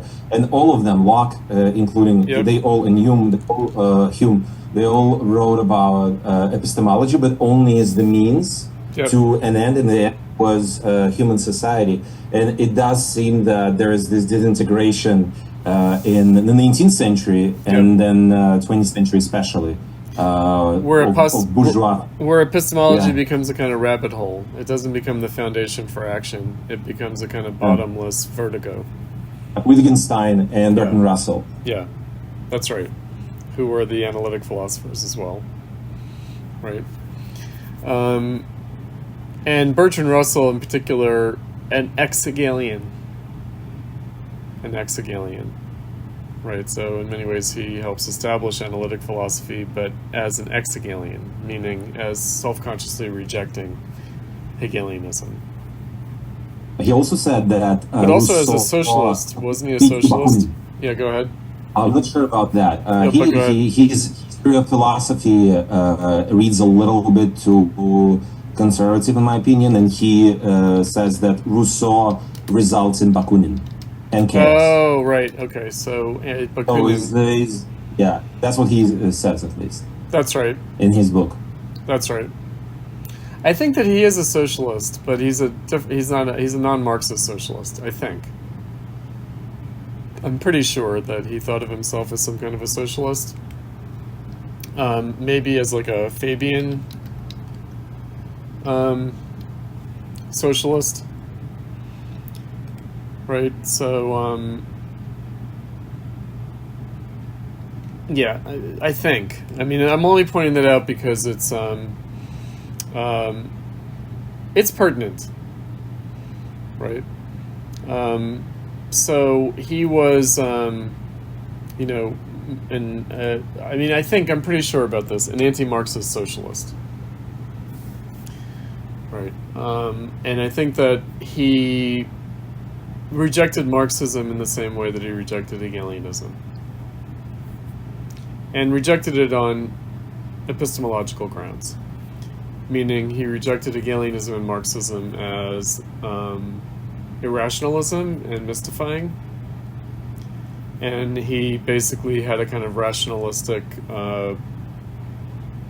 socialism, by contrast. Again, this just raises the question of idealism and voluntarism and political action, right?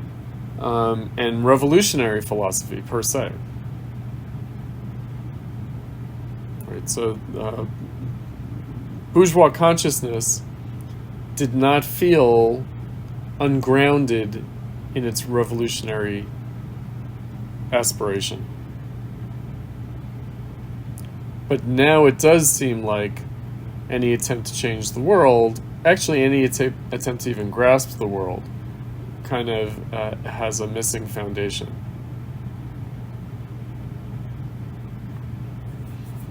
That's why we had the turtles all the way down in the phenomenon of reification by Lukacs. Right? I mean, one way of thinking about it is that the reason that bourgeois philosophy could start epistemologically and establish a foundation for action is that a real foundation existed, namely the social relations of labor. So they could kind of take that for granted. Whereas clearly in capitalism, that is precisely what is disintegrated. And so it seems to eliminate that foundation. And by the way, that means that Marxism itself inherits that problem. And philosophy, bourgeois philosophy in the capitalist era, tends to treat Marxism as quaint, as having a kind of naive kind of ontologization of labor, and a naive kind of labor metaphysics, and a kind of there's reason for this in the way people address this, as accusing Marxism of a kind of neo-Aristotelianism, a kind of Aristotelian view of labor as like human nature and ontological with respect to the human relation to nature. Right, so, the more advanced philosophy recognized that that's a sort of old-fashioned, quaint view that can't really be justified, and that is itself historically specific. So Kierkegaard and Nietzsche, for example, saw that. They were like, no, you can't proceed on that basis. And they also, by the way, both detected that actually the earlier bourgeois philosophy didn't hypostasize that, interestingly enough. Were more subtle about that. And they detected that they were advocating it rather than simply establishing it. Right? Whereas the socialists of the 19th century seem to be naively positing it. Naively positing human nature as homo faber, homo economicus. Whereas the whole point of capitalism is that whole conception of human nature, of human social nature, of society, is thrown into crisis by capitalism. Right, so there is a critique of utilitarianism, for example, in the 19th century, and it does parallel Marxism. It does appear to people to be reified in its assumption about means and ends. Again, the very first thing we read from Marx in this course, the passage from the Grundrisse on becoming. Right, so where a bourgeois society is satisfied with itself, it's vulgar and mean. Mean meaning not like ill-intentioned, but mean meaning on an impoverished basis.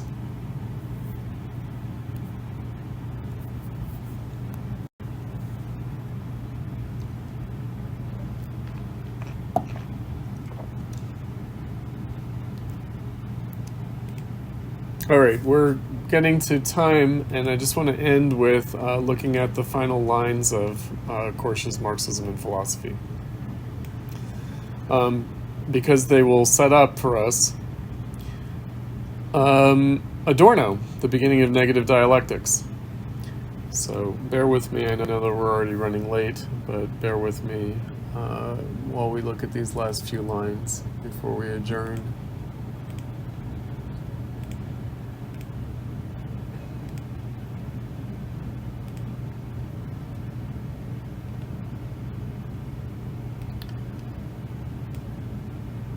Okay. So, beginning on the third to last page,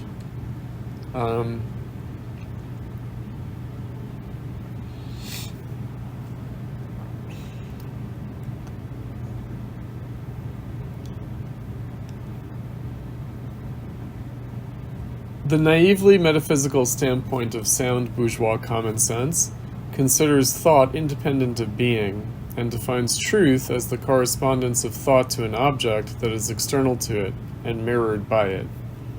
It is only this outlook that can sustain the view that all forms of economic consciousness, the economic conceptions of a pre-scientific and unscientific consciousness, as well as scientific economics itself, have an objective meaning because they correspond to a reality, the material relations of production which they comprehend, whereas all higher forms of representation are merely objectless fantasies, which will automatically dissolve into their essential nullity after the overthrow of the economic structure of society and the abolition of its juridical and political superstructure. Economic ideas themselves only appear to be related to the material relations of production of bourgeois society in the way an image is related to the object it reflects. In fact, they are related to them in the way that a specific, particularly defined part of a whole is related to the other parts of this whole.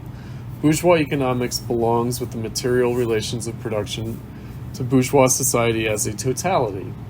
This totality also contains political and legal representations and their apparent objects, which bourgeois politicians and jurists, the ideologues of private property, Marx, treat in an ideologically inverted manner as autonomous essences.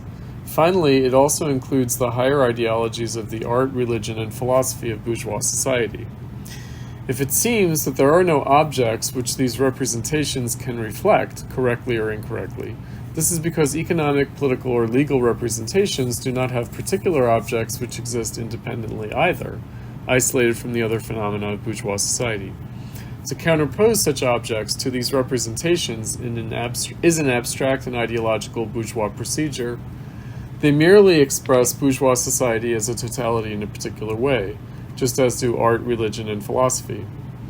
Their ensemble forms the spiritual structure of bourgeois society, which corresponds to its economic structure, just as its legal and political superstructure corresponds to the same basis. All these forms must be subjected to the revolutionary social criticism of scientific socialism, which embraces the whole of social reality. They must be criticized in theory and overthrown in practice, together with the economic, legal, and political structures of society, and at the same time as them. Just as political action is not rendered unnecessary by the economic action of a revolutionary class, so the intellectual action is not rendered unnecessary by either political or economic action. On the contrary, it must be carried through to the end in theory and practice, as revolutionary scientific criticism and agitational work before the seizure of state power by the working class, and as scientific organization and ideological dictatorship after the seizure of state power. If this is valid for intellectual action against the forms of consciousness which define bourgeois society in general, it is especially true of philosophical action. Bourgeois consciousness necessitates, or necessarily sees itself, as apart from the world and independent of its pure, independent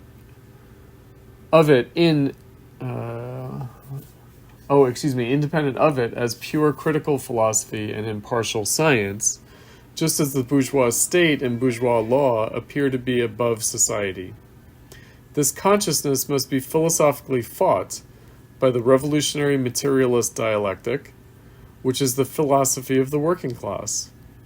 The struggle will only end when the whole of existing society and its economic basis have been totally overthrown in practice, and this consciousness has been totally surpassed and abolished in theory. Philosophy cannot be abolished without being realized. Okay, so that's a little bit poetic, I suppose, but it does have a real substance. And we will see how Adorno follows through on that next week. Right, so the vulgar Marxism, maybe that passage is a little bit difficult to comprehend because he's starting with a critique of vulgar Marxism and then he's shifting into what he thinks the actual task of Marxism is. Right, so again, what we mentioned earlier from the 1843 letter to Ruge, calling for the ruthless criticism of everything existing, Marx said you could begin anywhere. You could begin from any form of appearance and find the same contradiction operating. Right, so these are just different angles into the same totality.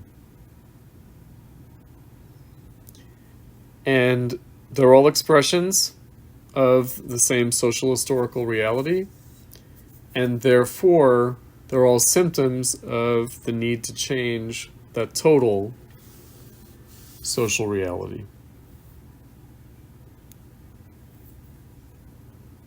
The fact that they appear separate and that one might think that one is prior to the other is itself a symptom.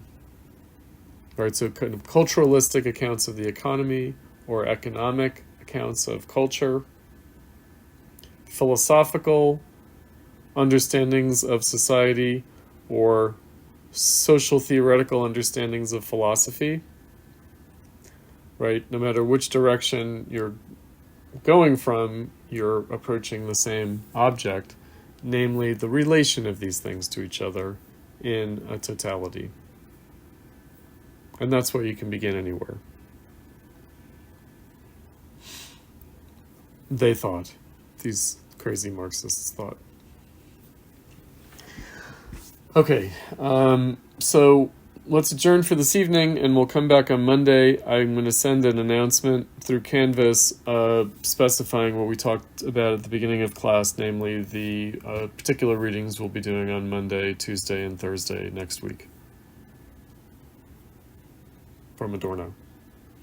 All right, thanks, guys. Have a good night. Thank you. Thank you. Bye.